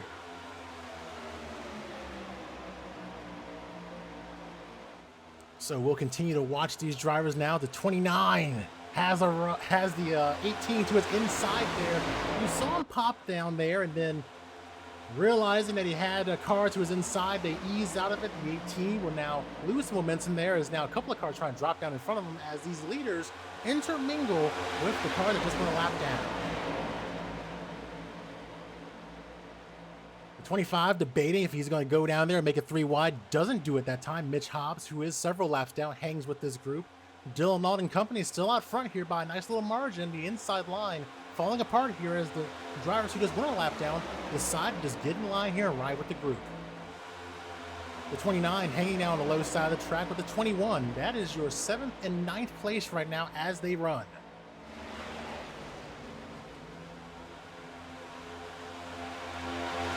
So still racing side by side here, coming off of turn number 2. Dylan Alt, nice little lead from here. You see Rocky Boy, Colton Lights now in danger of losing another lap here as the 11 drops to the inside. Louise Brinkley running to the inside here with Casey Drake hanging with her. We'll see if anyone else opts to join him there. You saw the 89 maybe moving around, deciding, opts to not do it there. They'll go 3 wide here for a moment, and then the 89 pops down again. Offers a little bit of draft there, but he'll stay with the high side, but undecided there on the 89.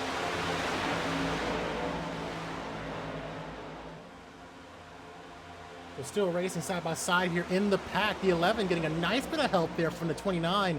And this is what we talked about, the Tango. How does that work? How will it help them here? Justin Rector on pit road here, making a stop. So looking at the leaders here, they're still out front by a nice margin, but the inside line beginning to redevelop.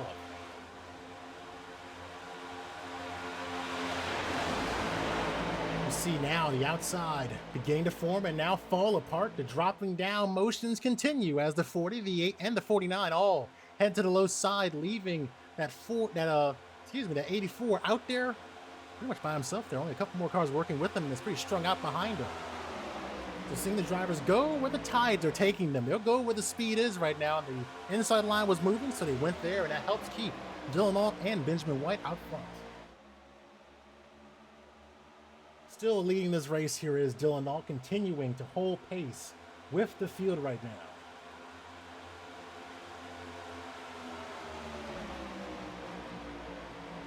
So single file now, things cooling down again. We go through these moments where things get real spicy, and we love calling that racing action. And then it cools down for a little bit. Things get a little more calm, and then they start moving around again as the 67. Remember, he went for a spin there a dozen or so laps ago now, back with the pack, but in the wrong way, going a lap down here. As Clemens now makes a pit stop.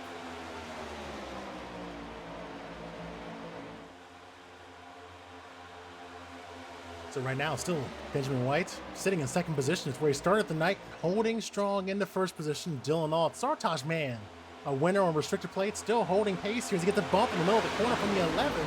Dangerous play there, doing that through the corner. Nice single file bit of traffic there as they head down the backstretch. Continuing to hold pace as that driver into front with Dylan Alt, and then you see the train forming, the outside line beginning to resurge here. And that's something we'll watch here. The tide's turning. 1 minute it's low, next minute it's high. Dropping down goes Landon Mills, looking to try and get a run here. With the 18 not too far away there, so we'll see if he can help close the gap as more drivers file down low. Hunter Terpstra also getting down there. While we watch these drivers begin to position themselves, this could be trying to find teammates out there. We'll go ahead and talk to a driver who was in this race and someone we talked to at the beginning of the race, but unfortunate bad luck striking early in the race. It was the 57, Cory Harts, now joining us in the booth to kind of give us some insights about what's going on out there on the track and what you saw going through the evening. What you think is going to happen here with almost about 25 laps to go, only a few laps from now. Yeah, it's going to be, well, and I don't know how pit strategy is going to work out here, but if we have a, if they have a big pack near the end of the race here, it's going to be interesting because these cars, from my experience, if you have two lines side by side, they will get very large, very quick, very large, very fast bursts of energy, and that line will be able to move forward real quick, and then it'll stall out. It'll be interesting to see how that plays out at the end, and see which line is able to push harder to the end. So when you were out there, kind of how did the car feel when you were in traffic? We're seeing the drivers go and be in these single file motions, and then they get into this big pack here and start moving around. How did the car feel in traffic for you, and how did you feel about bump drafting these cars? Yeah, just in the draft, it was fairly stable, compared to like the truck series stuff. That gets really loose in traffic as we see. Cut across you there. We got cars going around. Aaron Brown trying to keep off the wall. He won't be able to do it. The 29 also going around as well. We saw that all touching off there right off turn number 4. Again, the problem area of the track has been turn 4, and it strikes again, putting us under caution for the 5th time this evening. Yeah, that looks like the 29. Looks like they were checking up there, and he went to the high side or something to try to avoid that. And it looks like he just got loose on his own, and that pitched him down to the inside. And then that caused the pileup behind him whenever Aaron Brown had to get on the brakes to avoid him. As we're now back behind the pace car again, we'll take a look at that in the replay. So we see it all kind of breaking out there coming off turn number 4. We're going to rewind it back just a bit further to get a sense of what was happening there. So you see him working through turns 3 and 4, coming down off the banking, heading toward the trial. But we see that 29 get loose there initially. Like Cory mentioned, it's that loose condition. Then, as you noted, that checkup and just creates this big chaos here off the corner.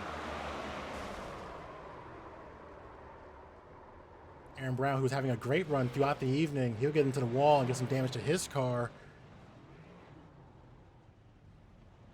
We'll look at that again. I think there's not much Aaron could have done there. He got rear-ended, and then yeah, it looks like just they weren't expecting the checkup there. And then these cars, the brakes can be real temperamental. So I just don't think anyone was ready for what was about to happen there. I was going to ask you about the brakes there. We jump back to live pictures here at the track as drivers make their way into the pits. A number of cars with damage there. Everyone heading to the pits led by Int'l. We saw some cars have issues coming off of the turn 4 area in our first crash, right there at the entrance of the trial, where notably Cody Webster avoided the crash but was transitioning from the apron back onto the banking of the trial and lost control of the car. Talk about braking in these cars in those emergency situations. Yeah, the braking is very temperamental in these cars because the brakes are better than the next gen cars, than the Gen 6. But whenever you get on the brakes, like you can go a lot harder into the brake. But then once you get to the limit, it gets really unstable and can lock up and can get loose on you. So now we're seeing drivers file off pit road here, likely completing what hopefully will mean not having to see green flag pit stops for these drivers as everyone pretty much comes in here. But we're seeing this field dwindle down, and we saw back at the Clash when we have these smaller and smaller packs, the racing gets more exciting, but you do see drivers start to take a little more liberties out there in terms of the passing, leaving each other out to dry. As we see this field drop down a bit, another number of cars involved, do you think we're going to see the pace of this race ratchet up a bit? Sort of like we saw at the end of the Clash. We know you were able to watch a lot of that through your windshield last week. Do you think you're going to start seeing a lot more of that low-high lane change, quick action like we saw at the end of our Clash last week?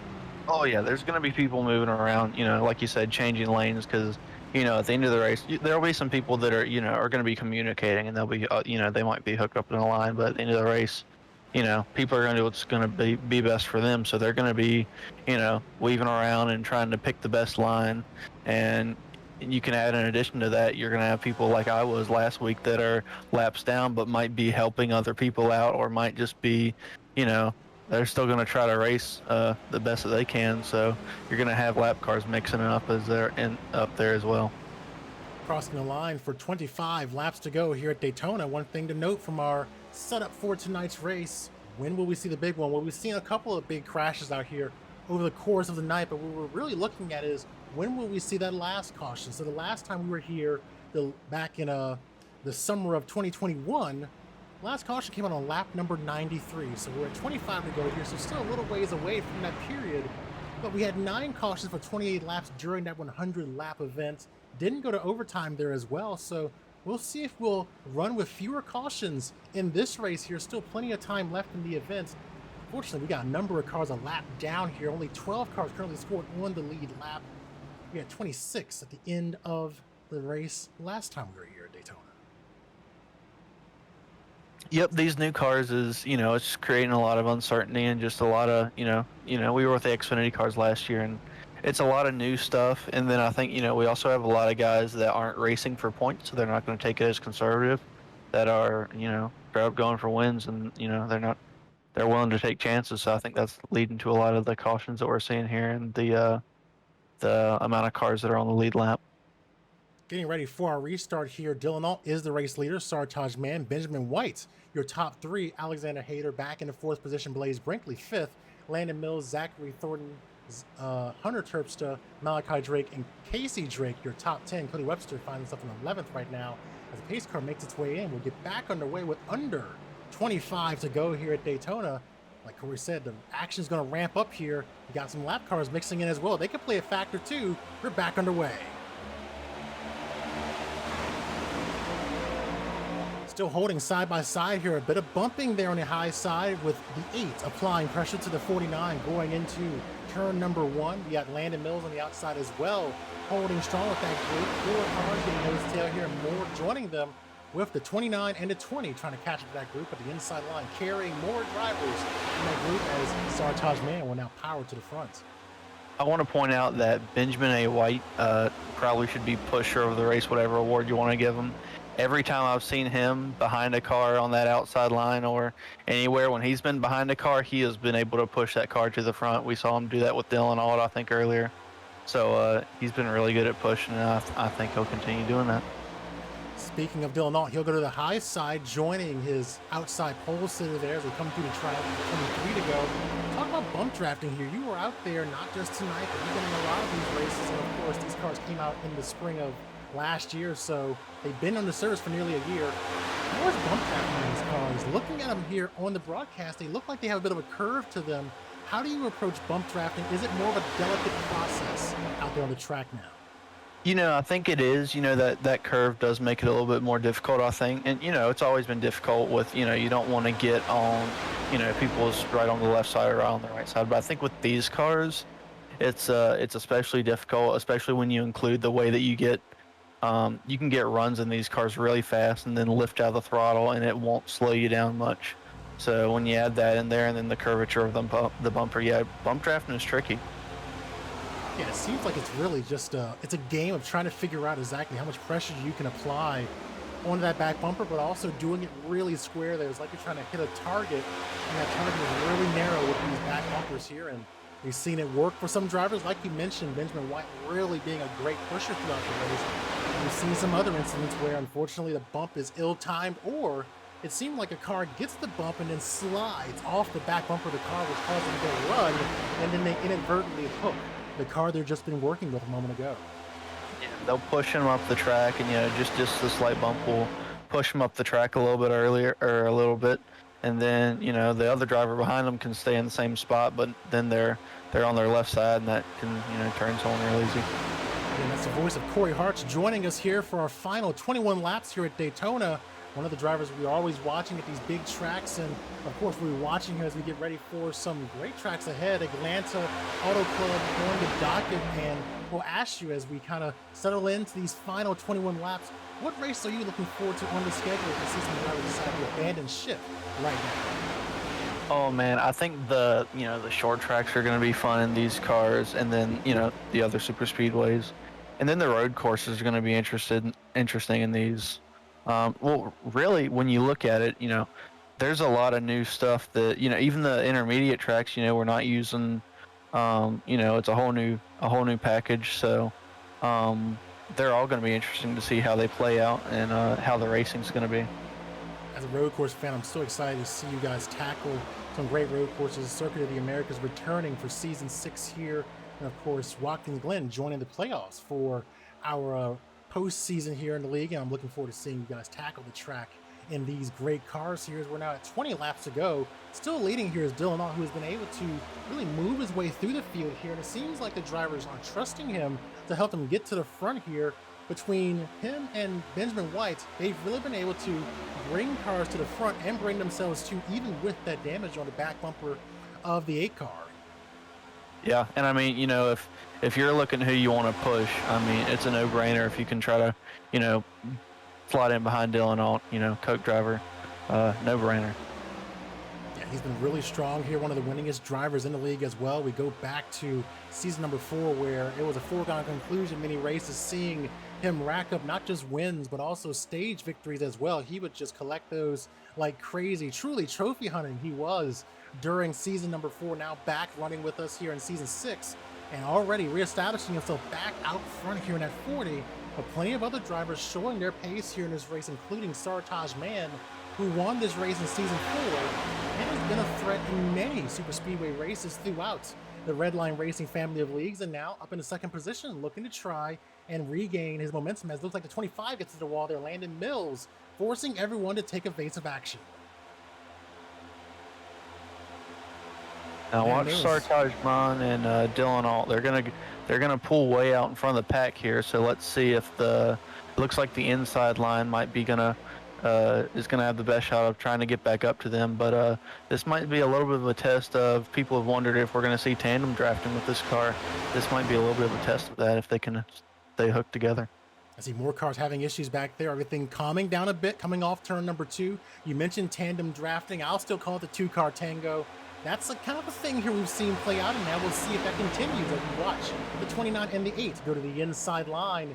Casey Drake surging to the front here with the help of the outside pole sitter. As now car on the wall there, Mitch Hobbs, and a bunch of others going for a ride there. The 11 having issues. The 11, they are stopped right at the entrance of pit road. We're still green here right now, and the 89, he was running in 20th position. He's now stopped as the caution flag comes out here with 17 laps to go. The caution back out here for the 6th time tonight, and we saw that breaking out just off of, well, you guessed it, turns number 3 and 4. Yeah, that's weird. Another incident where, it looks like someone just gets loose. It looks like Mitch Hobbs. It looks like he gets loose just running the high side. Nothing unusual there, and it just gets loose and he overcorrects, puts it into the wall, and that kind of starts that whole thing there. We know the caution took a while to come out there. We'll roll it back and get a look at what happened again. So he's right there in the middle of the pack here. There's Cody Webster there and 91 just ahead of him, and then the 11 behind him. So about 2 or 3 cars between each of these individuals, and it was like he lost control there, got into the wall, and the driver's taking evasive action. Maybe the 11 didn't hit anything, which could be good for him. Just lost it, maybe trying to locking up there, coming out the corner. And we'll rack it back again. Yellow took a while to come out there, so we'll rewind and get a better look at what happened. Again, no contact there for Blaze Brinkley, thankfully, but like maybe just had an issue there and just, again, went around for a ride. Sort of like we saw with Cody Webster, only a few hundred feet away from where the 11 comes to a stop. Avoids the incident, but loses control of the car as a result. So you see there the 89 on pit road here as the drivers make their way into turn number 3, expecting maybe to see pit stops here, and 16 to go. Caution number 6 on the night. What do you think is going to happen here? Man, it's going to be, oh man, a few more cars on the lead lap that have now had issues. So, it's going to be interesting here to the end. Whenever they before the caution, the person who was I think it was on the bottom, he was pushing Casey Drake. Yeah, that was once again Benjamin A. White. So he's going to be a player at the end here. Sartaj Mon is going to be a player, of course. Dylan Alt. Cody's making his way up there. There's a lot of people who, near the end here, are going to be players. Yeah, absolutely. Casey Drake heading into the pits here with Landon Mills, Alexander Hayter, Malachi Drake, and others making pit stops here during this caution.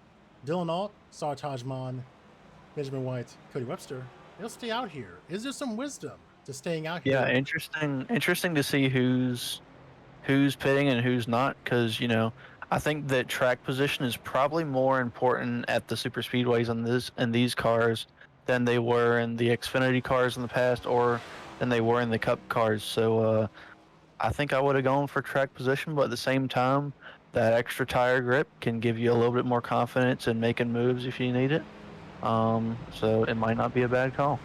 Yeah, I think that's something that I was curious about too, and watching the races like the iRacing Daytona 500 was the differentiating strategy there. Obviously, these drivers only have a few tire sets to work with, 4 to be exact, and when you're looking at the number of tire sets there, you want to use those pretty leanly. You don't want to go through them quickly, but when you have cautions like this, is it advantageous to go and slap some tires on it and say, let's run with what we got here and hope for the best? And is that a good strategy here, or is it about just trying to come in and just get that track position and just say the tires aren't that big of a deal here? How is having those extra tires, or even if they're only 15 laps newer, how much more helpful is that going to be for you to make moves around here? Yeah, I mean, the tire wear, it doesn't really contribute to the pace around here much, but it's more about how much confidence you have in the car, I think. If you've got fresher tires, you've got a little bit more grip. You're not gonna have near as much of a risk of, if you make an abrupt move in a corner to try to change your lane, there's not gonna be as much of a risk that you're gonna get loose and have an issue like we saw with Mitch, where he just ended up self spinning. So yeah, new tires is going to help with that. But then, if you're already up front, if you're top few positions, you're not going to have to drive through the field. You're going to be up there anyway. So, why would you take tires if you can keep the track position? We'll keep our eyes on seeing how much those drivers who just came into the pits here will be able to move their way through the field, as we are now under 15 laps to go. The 40 and a 49 representing the front row as we get ready for the restarts. Your front row from the start of the race are on that bottom line together. Dylan Off and Benjamin White back there first and third on this restart. Cody Webster up to fourth. Alexander Hayter up into the fifth position. Casey and Malachi Drake sixth and seventh respectively. Her Terps to Landon Mills and Luke Lufaro completing the top 10, and those 10 drivers, it should be 11 once Zachary Thorne is able to get back on the lead lap here. So it should be 11 cars on the lead lap here for this upcoming restart. And we'll go out here and say it, I don't think that was our last caution this evening. Yeah, I don't think so. And watch out for Alexander Hayter, because I think he's new to the league, but I think he led some laps earlier this race, and he's looked to have been smart and had good pace, so he might be an underdog for the win. The 84 has been up here toward the front a lot this evening, and I'm curious to see how he's going to play a factor in our night ahead. So we're coming down to the wire here for our race, getting ready for the pace car to make its way back into the pits here. When they cross the line, it'll be 13 laps to go. We got Cory Harts here in the booth with us, joining us to talk about this race, and it's going to get more exciting out here as we get the green flag. We're back underway here, 13 to go here at Daytona.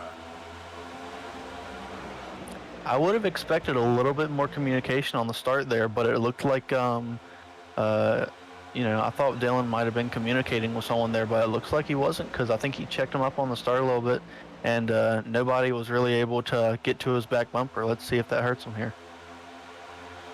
We always talk about not getting too far ahead during the course of a restart here at these super speedways, and we see everyone back up on his bumper before they even get halfway down the backstretch. The 8 right behind the 40 as they head off into turn number 3. The outside line beginning to develop again with Cody Webster and Sartaj Maan completing that group up there. A few other drivers opting to join them. Let's see if that outside line can begin to reel these drivers in, and now they're a bit split up there as they work as the 49 drops to the inside of the track. 12 laps to go around this facility. The 40 back out front here, racking up laps led here at the track, and it's something he did a lot the last time he ran a full-time season.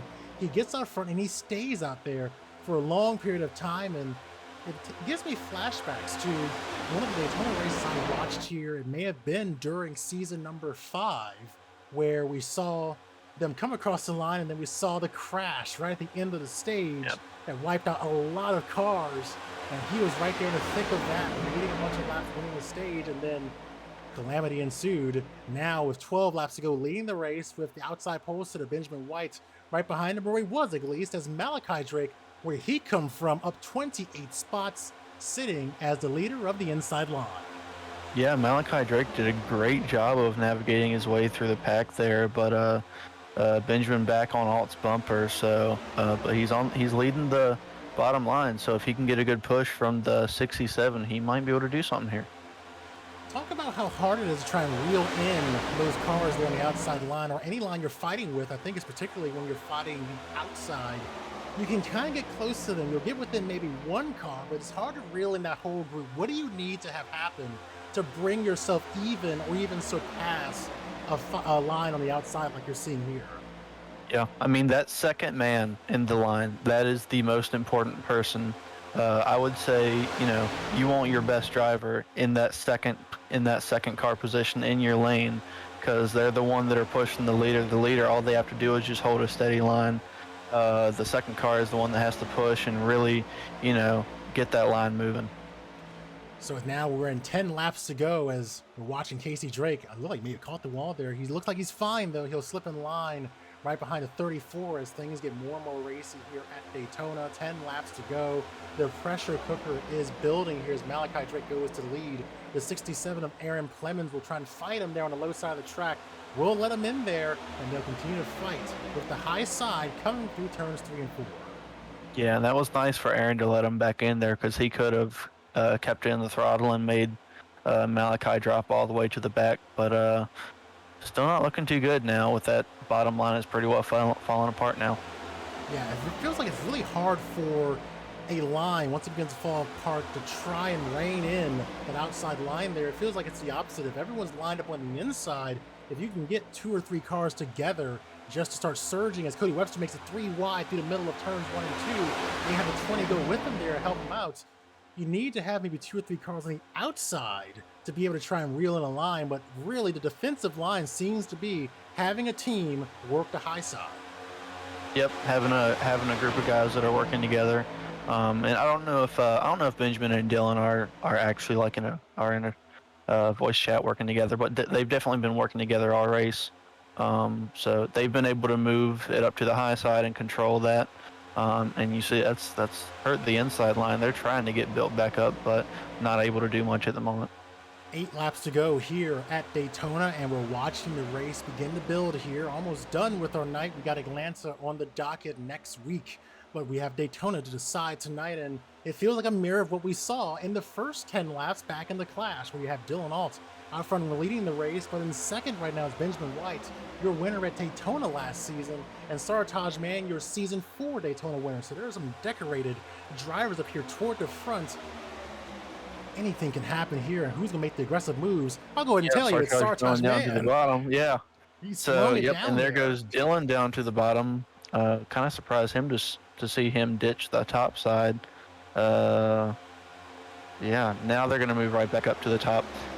So I think this is turning into that chess game we saw during the final 10 laps of the Clash, where it maybe is not necessarily ditching anymore. It's just taking that momentum to just advance yourself a little further and then get back in front of the cars you were working with initially. So just taking that momentum and instead of applying it to the bumper, as we see cars going around there, the 84 going for a ride. And it looks like we're gonna keep it green. They all went down to the apron, so and there they go further in the back. Going around. More cars going around. 7 laps to go for this latest caution. So 2 separate code there. It looks like. Looks like we had the 21 was stopped on track, and he went to get off the track, and Chris Lilly and Cole Hooper were there, and had some net code there. So we'll go and take a look at what happened there. We'll have to re-rack it back because those incidents were kind of spread apart there just a bit. We saw the 21 and the 84 have issues here, so let's go way back to the exit of turn number 2 and watch all this unfold here. Looking at the 21. It's down the track there. Not sure if the 34 lost handling there, and then just a separate instance, the 21 going for a ride there and back up the track and right into the wall. 91 trying to get out of the way there. Like Chris Lilly also got a massive hit there from that incident, smoking engine likely ending his night there. Yeah, and there's not been a lot of, the standard big one type of wrecks, but I would say there have been a lot of spread out ones, for the lack of a better term, where you have, a small incident causes another small incident later down the line. Yeah, absolutely. It's been kind of interesting here seeing all that play out, and now we'll get our eyes back on what these leaders are doing here as we get back to live pictures on the track. You see 21 in the pits here, and many leaders opting to come down to pit road. Cody Webster will bring his car in. We'll see if he'll follow through. He will, and a few others will join him, but majority of the field opting to stay out here. Last time Dylan Alt was on pit road was lap number 74. Yeah, and I think if you're a guy that goes further back in that top 11 on the lead lap, yeah, it's a good idea to go ahead and take the tires. So now this race setting up to be very interesting here toward the end. 5 laps to go as they run right now. Will we see this race go to overtime? We know As the race ratchets up, the risk of these incidents happening continues to go up as well. Will we see that continue to play out here? And will we see things calm down a bit and then the can opens up and the pressure builds and releases, and we'll see how that all plays out. There's so many strong drivers here at the front, all hungry for this win here. A number of drivers we've talked about already, like Dylan Alt, obviously your pole sitter, Benjamin White, your Talladega winner last season, Sartaj Mon back there in the 49. He won Daytona in season 4. Landon Mills won last season at Michigan. So many drivers who have won already, but you also have some drivers who are searching for victories, like Zachary Thornton. Malachi Drake has not been to victory lane in a while. He could sure use one. Casey Drake as well. Cody Webster would like to get the sweep here, won the Clash. I'm sure he'd love to add the Cory Harts Media 250 as well. Yeah, and also another car on the lead lap now. We have Aaron Plemons was the lucky dog there, and he was, I think he was mixing it up earlier in the race, so that puts us now to 12 cars on the lead lap now. So we're making, getting more cars on the lead lap. Yeah, 5 laps to go right now. One question I have is something we talked about during our coverage of both the Clash and the Next Gen Showcase a couple of weeks ago. It's the damage model to these cars. And I think when I was tracking the iRacing Daytona 500 and also obviously a lot of the A-Open rooms here on iRacing, you were talking about the damage to their cars and they really wanted you to look at that diffuser. When these cars get hit, is that really that first thing you're checking? What is your priority when you're talking to your spotter? Where do you want them to check your car for damage?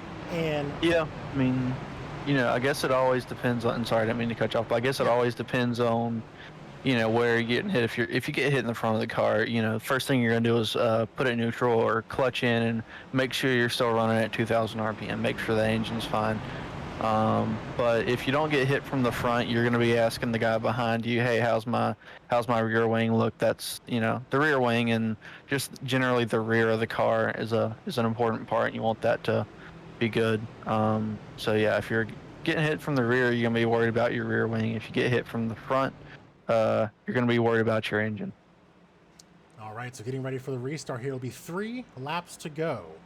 Will we see overtime? We'll find out here in a moment. Dylan Alt out front right now to 49 yet again, has been part of this race all night. Sitting in the second position, Benjamin White in third, Landon Mills, Malachi Drake top 5, Zachary Thornton, Luke Lofaro, Casey Drake, Alexander Hayter, and Cody Webster, the top 10 here. For you, as we get ready for this restart, put your helmet back on. Where do you want to be as you're gearing up for these last few laps? Where on the track? I want to be in Malachi Drake's position. Third car on the outside line. If these guys, you know, if Dylan gets out further out like he did, that high side is going to get a run. So that's where I would want to be. Well, we're going to see what these drivers can do here. The pace car getting ready to make its way into the pits. There it goes. The field will be back under the control of the 40 as we get going. Only a few more laps left in the Cory Harts Media 250. Who's going to win this thing? Let's go find out. Off through the triangle, down into 1. Dylan Alt leads them. It's on a little bit ahead, but the 8 trying to fight to follow along, but the 49 not letting him get away. Yep, 49 side drafting Benjamin. Outside not able to get a great run net yet. Now they're getting more hooked up.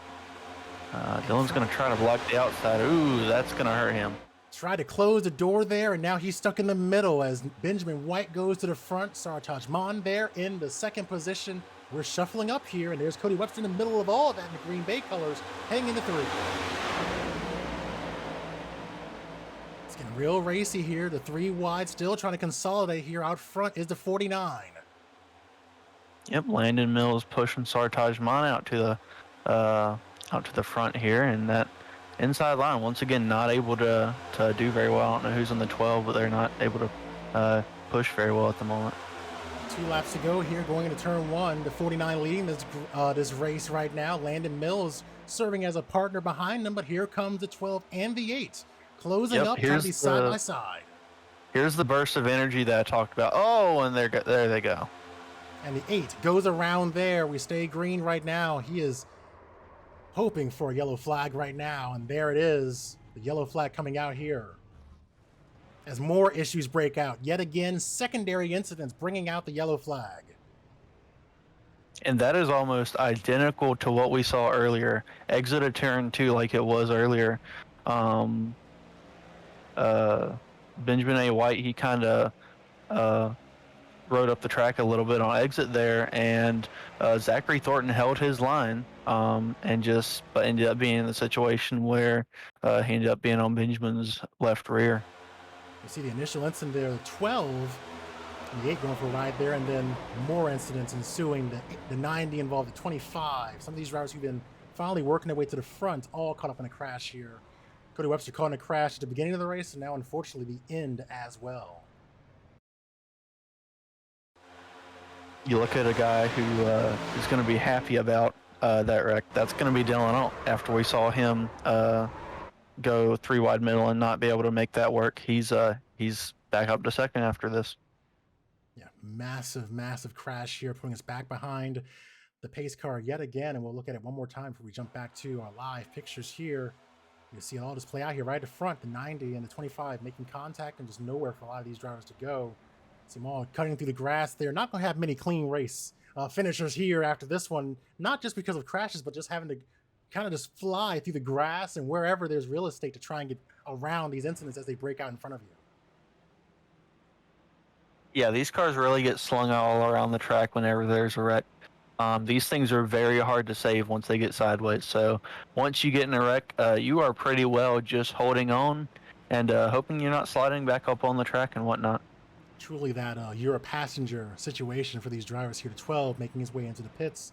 Out front right now, the 49 of Sartaj Vaughn is holding the first position. Dylan Alt, Aaron Clemens, Alexander Hayter, and Casey Drake, the top 5 here as we now head to overtime. As things again begin to ratchet up here, you saw the bumping was beginning to increase. We saw 3 wide returning, and I think we're just going to see more of that here, but we've taken a hit to the number of cars who are in this pack right now. See another car get on the lead lap. That's Eric Keplinger, it looks like. He's going to have some damage, it looks like, so I don't think he would be much of a contender, but you never know. Yeah, it's been very exciting here to seeing these drivers slowly ebb and flow back onto the lead lap after being involved in incidents earlier in the race. Like I said, we see the damage there on his car, and we'll see how that plays a factor in what should be an exciting overtime restart and finish to our evening here at Daytona. But the 49 back out front here trying to go back to victory lane. We talked about earlier when we saw the 49 go to victory lane. It was back in season 4 at Daytona in terms of winning here at this track. It was only because we saw a late race, a post-race infraction given to Aaron Brown. I think it was determined that he went potentially below the yellow line, and the win was awarded to the 49 there at that race. So even before that, the 49 has gone to victory lane at restricted plate tracks in various cars, including the truck series as well. So you always got to watch that 49. He knows how to get around these tracks, and yet again finds himself toward the front in the leader position as they get ready for overtime.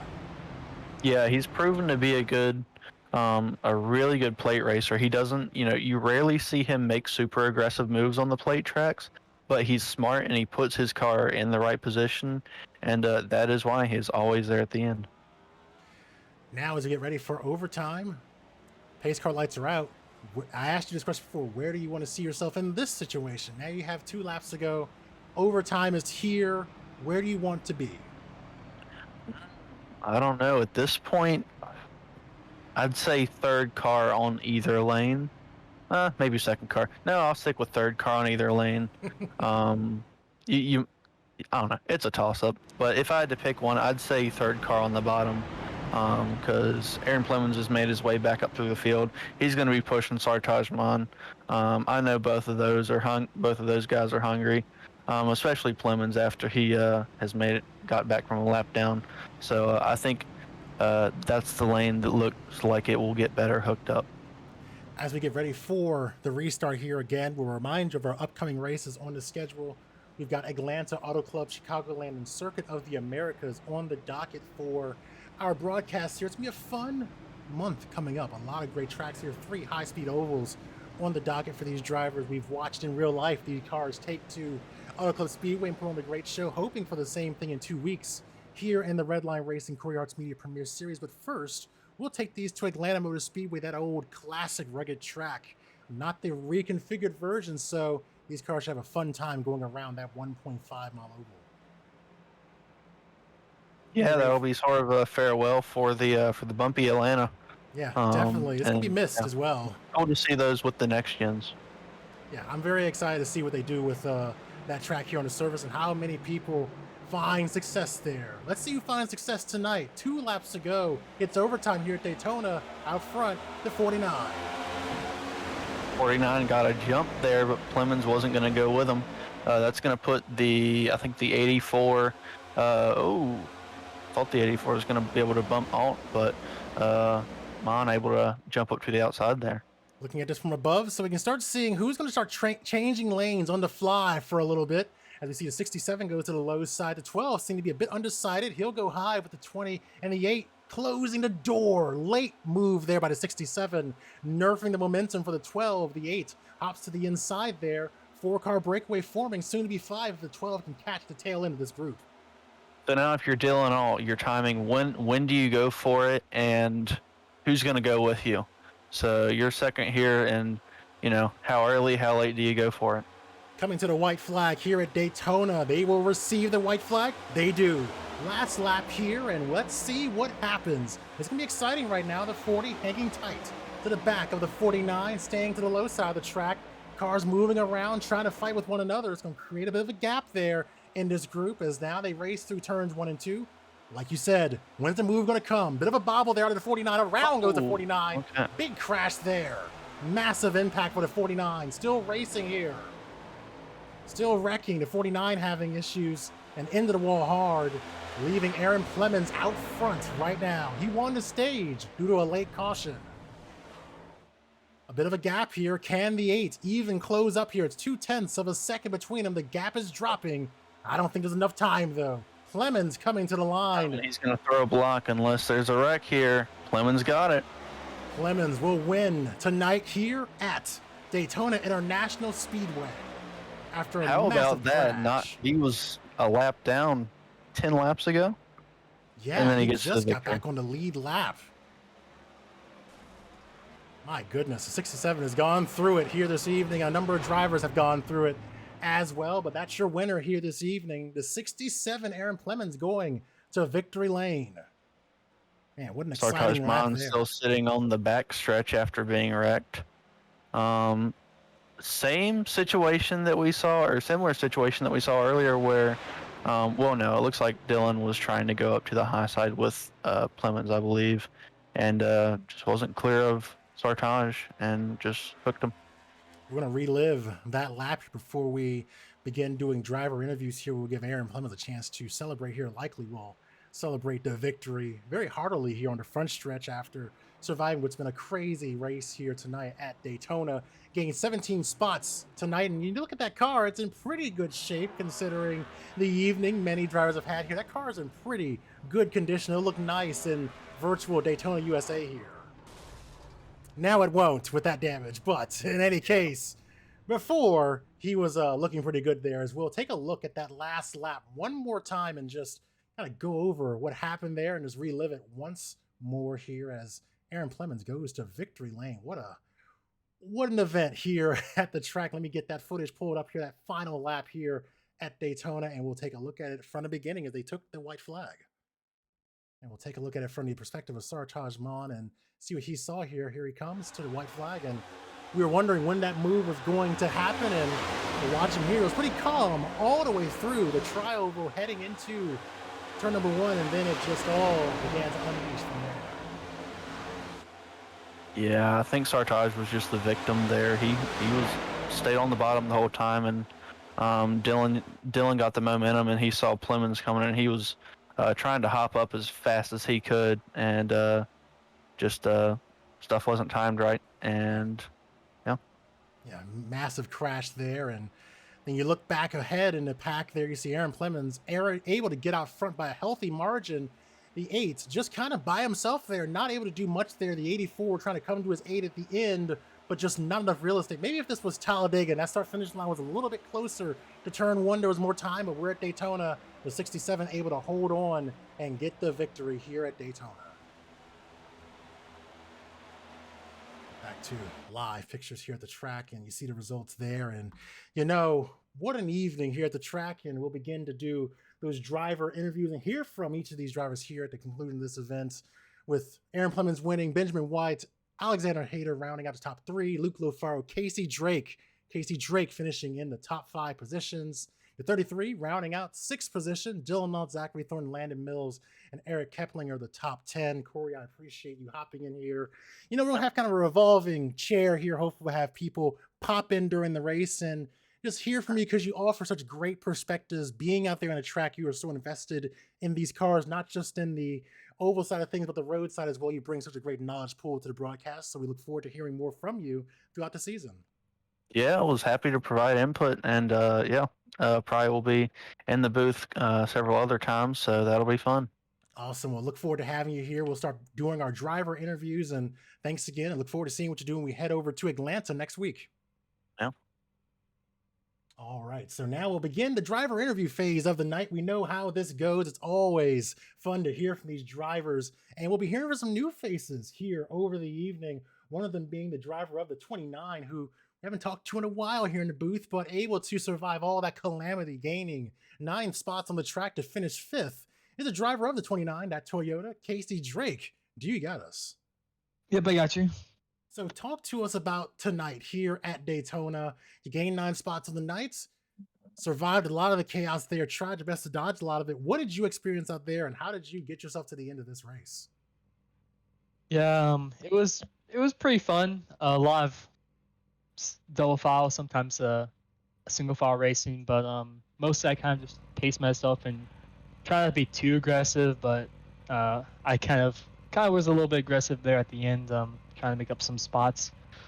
But off that last restart, for some reason the restarts just weren't good. I think it's because we had just a little bit of engine damage. But after like the first half lap, then it started to get back going. But with the right checker, it's kind of hard to regroup, especially with the next gen cars. So I had to avoid the whole last lap, like backstretch, whole wrecking and stuff. So ended up fifth, so kind of got lucky with that. What was the most challenging thing in this race for you with that car? Was it the traffic, bump drafting? What did you find to be something you needed to overcome to be successful here and get yourself a top 5? I would say probably the hardest thing would be trying to hold your line while you're getting pushed, because in these cars it's a lot less square of a bumper, the push and stuff, so it's a little bit more wiggly when you get pushed. So yeah, that was probably the biggest issue for me. So we know you've been a regular here in the series. Now we turn our attention to Atlanta, and I know you maybe want to try and work on improving after last season. What are your goals for this season coming up? Just be consistent, and just try to learn the next gen better, because it's a fairly new car with the new package and all that stuff. And yeah, it should be fun at Atlanta. I'm not sure if to update it before the real life race there, but if not, it's fine with me. But it should be a fun race either way. Awesome. Was there anyone you want to shout out or mention before we let you go enjoy this top 5 finish? Yeah, a few guys I worked with: Eric Keplinger, Luke Farrow, Zachary Thornton, and good job, Luke, on the top 5 also. Awesome. We'll be hearing from him next in the booth. And with that, thanks so much, Casey, for joining us, and look forward to watching you throughout the season and what you do when we head to Hampton, Georgia next week. Yep, thank you. All right, we'll keep moving through our interviews here. The next driver is someone we've talked to regularly here on the broadcast. It's driver of the 20 Toyota, Luke Lofaro there. And he's had an interesting night here, gained 18 spots on the track to finish 4th. Luke Lofaro, do you got us? Yeah, I gotcha. Talk to us about your night out there and how crazy it was and how you survived to get yourself a top 5 finish. Yeah, it was crazy. That's the understatement. It was just a whack race. I mean, it was pretty fun. My race was the definition of up and down. I mean, I thought I was out of it multiple times because I got in quite a few wrecks there, and I just was like, maybe I could get a top, maybe 15 at best, but like wound up in 4th, and like the whole second half of the race went better for me. When I got back on the lead lap, I felt like I could do pretty good. My car was like 25 RPMs down, so I couldn't really make the moves I wanted to. But luckily we got up to 4th. I asked Casey this question. I'll ask you. What did you find to be the most challenging thing about these next-gen cars at this track? Was it the bump drafting, understanding when and how to bump, receiving bumps? What was a challenge for you that you needed to overcome tonight to get this victory?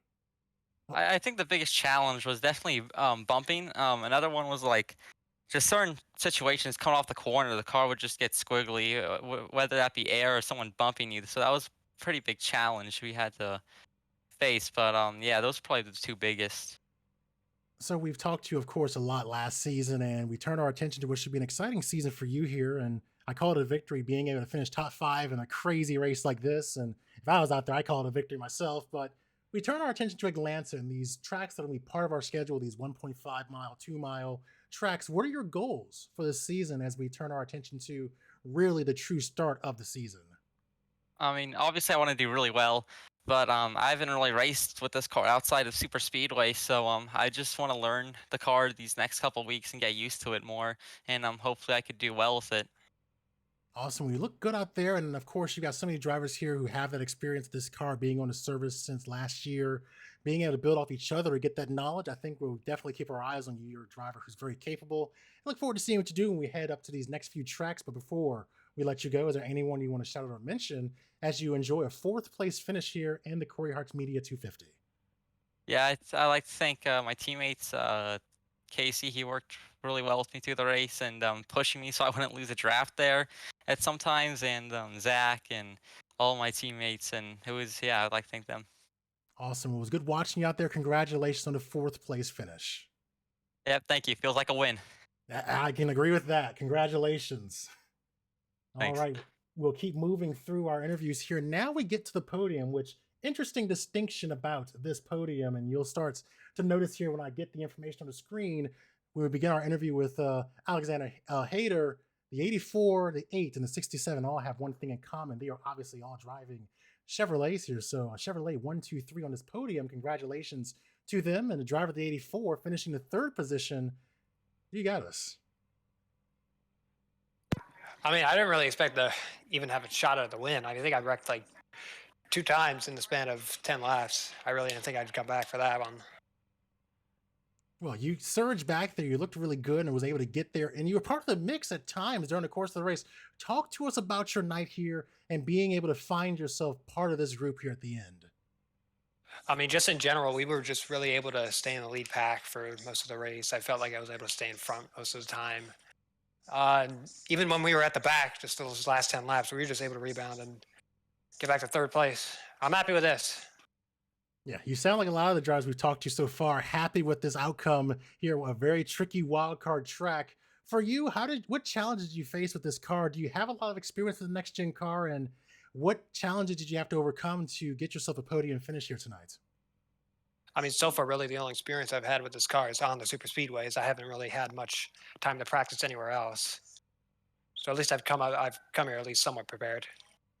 Gotcha. So now we turn our attention to really the rigorous part of the schedule, beginning with Atlanta Motor Speedway, Auto Club, and Chicagoland the next 3 weeks. As you look to get used to these 1.5 mile, 2 mile tracks, what are you hoping to be able to do this season? Just hopefully just try to repeat what I've done here and just stay up front and try to at least somewhat compete for wins. But we'll see what happens. Only time will tell. Gotcha. So before we let you go, anyone you want to shout out or mention as you enjoy a podium finish 3rd place here at Daytona? Well, I want to thank Chris Lilly for doing some spotting, especially on the last lap. Thank you, Chris. Very cool. All right. Well, it's great watching you out there, and we look forward to seeing what you do when we head to Hampton, Georgia, and the Atlanta Motor Speedway next race. Congratulations on the 3rd place finish. All right. Thank you. All right. We'll keep moving through our interviews here, and we'll be bringing in a driver who the broadcast knows very well here at these super speedways. It's Benjamin White coming up just short there. You saw him surge coming off turn 4, tried to close the gap and get there to Aaron Plemons. Not able to do it, but he'll finish 2nd where he started and building on what is becoming a strong super speedway team. Driver of the 8 Chevrolet, Benjamin White. Do you got us? Yes, sir, Mike. How you doing? I'm doing well. So talk to us about your night out there. You were really, not to use the cliche, the Pied Piper out there, you were going where you wanted to, and people wanted you on their back bumper. Talk about your night out there. Well, I mean, it started. I started 2nd because I don't know how Dylan goes half a tenth faster than everybody. Probably catching some lucky win, but yeah, I started 2nd, then got by him for the lead, and led most of the first stage before everybody scrambled. And I think Plemons won the stage. He ended up sweeping the stage and the race, actually. Congrats to Plemons, by the way. That's long-awaited first win for him. So excellent job there. But, yeah, first stage, I led most of that and then kind of got screwed at the end. I think I ended up third in the stage there. So then the second stage, start of the second stage was just all about keeping my car clean. But right at the start of the second stage, I had Blaze Brinkley on my back bumper, and I got kind of hooked by him. And I was sawing the wheels sideways all sorts of directions to try and save it. I felt like I was going to have it saved, and then there was nowhere for the 34 to go. And he ran into me there and kind of stacked us all up, crashed. Ended up with 52 seconds repairable. Ended up getting that all repaired. And then it was just working with guys like Dylan and Sartaj to see what we could salvage. See if I could even stay in the draft, which I was able to. So at that point, I was just trying to keep us in track position. And we started racing with around 7 to go. Just throwing haymakers at each other. And then I had an excellent push from Thornton on the bottom. And for some reason, even when he was square, it turned me. I don't know if it's a connection issue or what, but I had some blinking issues apparently at some points in the race. But I ended up getting turned by that, so that kind of screwed me out any chance I had of winning. So I thought. Then they all crashed him up on the white flag. And I feel like if I didn't have the 49 flying all over the place and landing on top of me for a second there, I would have had a run to go at Plemons. And I still had a good push from the Faros modified. But then the 84 went and side drafted him and ruined all our momentum, so I didn't have enough to catch Aaron Plemons. So just, well, if I didn't have Dylan or Sartaj, whoever's flying car it was, landing on me, I feel like I probably would have won. But Yeah, I think that was Sartaj. yeah, I don't even know how he can go flying. I thought his weight would just bring him back to the ground. But So we know you're. anyway. I'm curious about your. Anyways. Anyway, I'm curious about your intentions here. Are you running the full schedule? Are you running part time? We know you're pretty speedy at some of these upcoming tracks like Chicagoland, especially. We know what you did the last time we went there. Really strong run for you at that track. What's your intentions if you're running the full schedule? How do you? What are your plans for the season? It depends on my real life schedule. I'm gonna start working back in the summer, so we'll see what happens there. But I mean, I don't have a lot of laps in these next gen cars at all. The only times I've ever raced them are plate tracks, and then one random hosted. That's it. So if I do plan to run Chicago, I don't know if that's the next week, but if it is, I'll probably do some laps for that.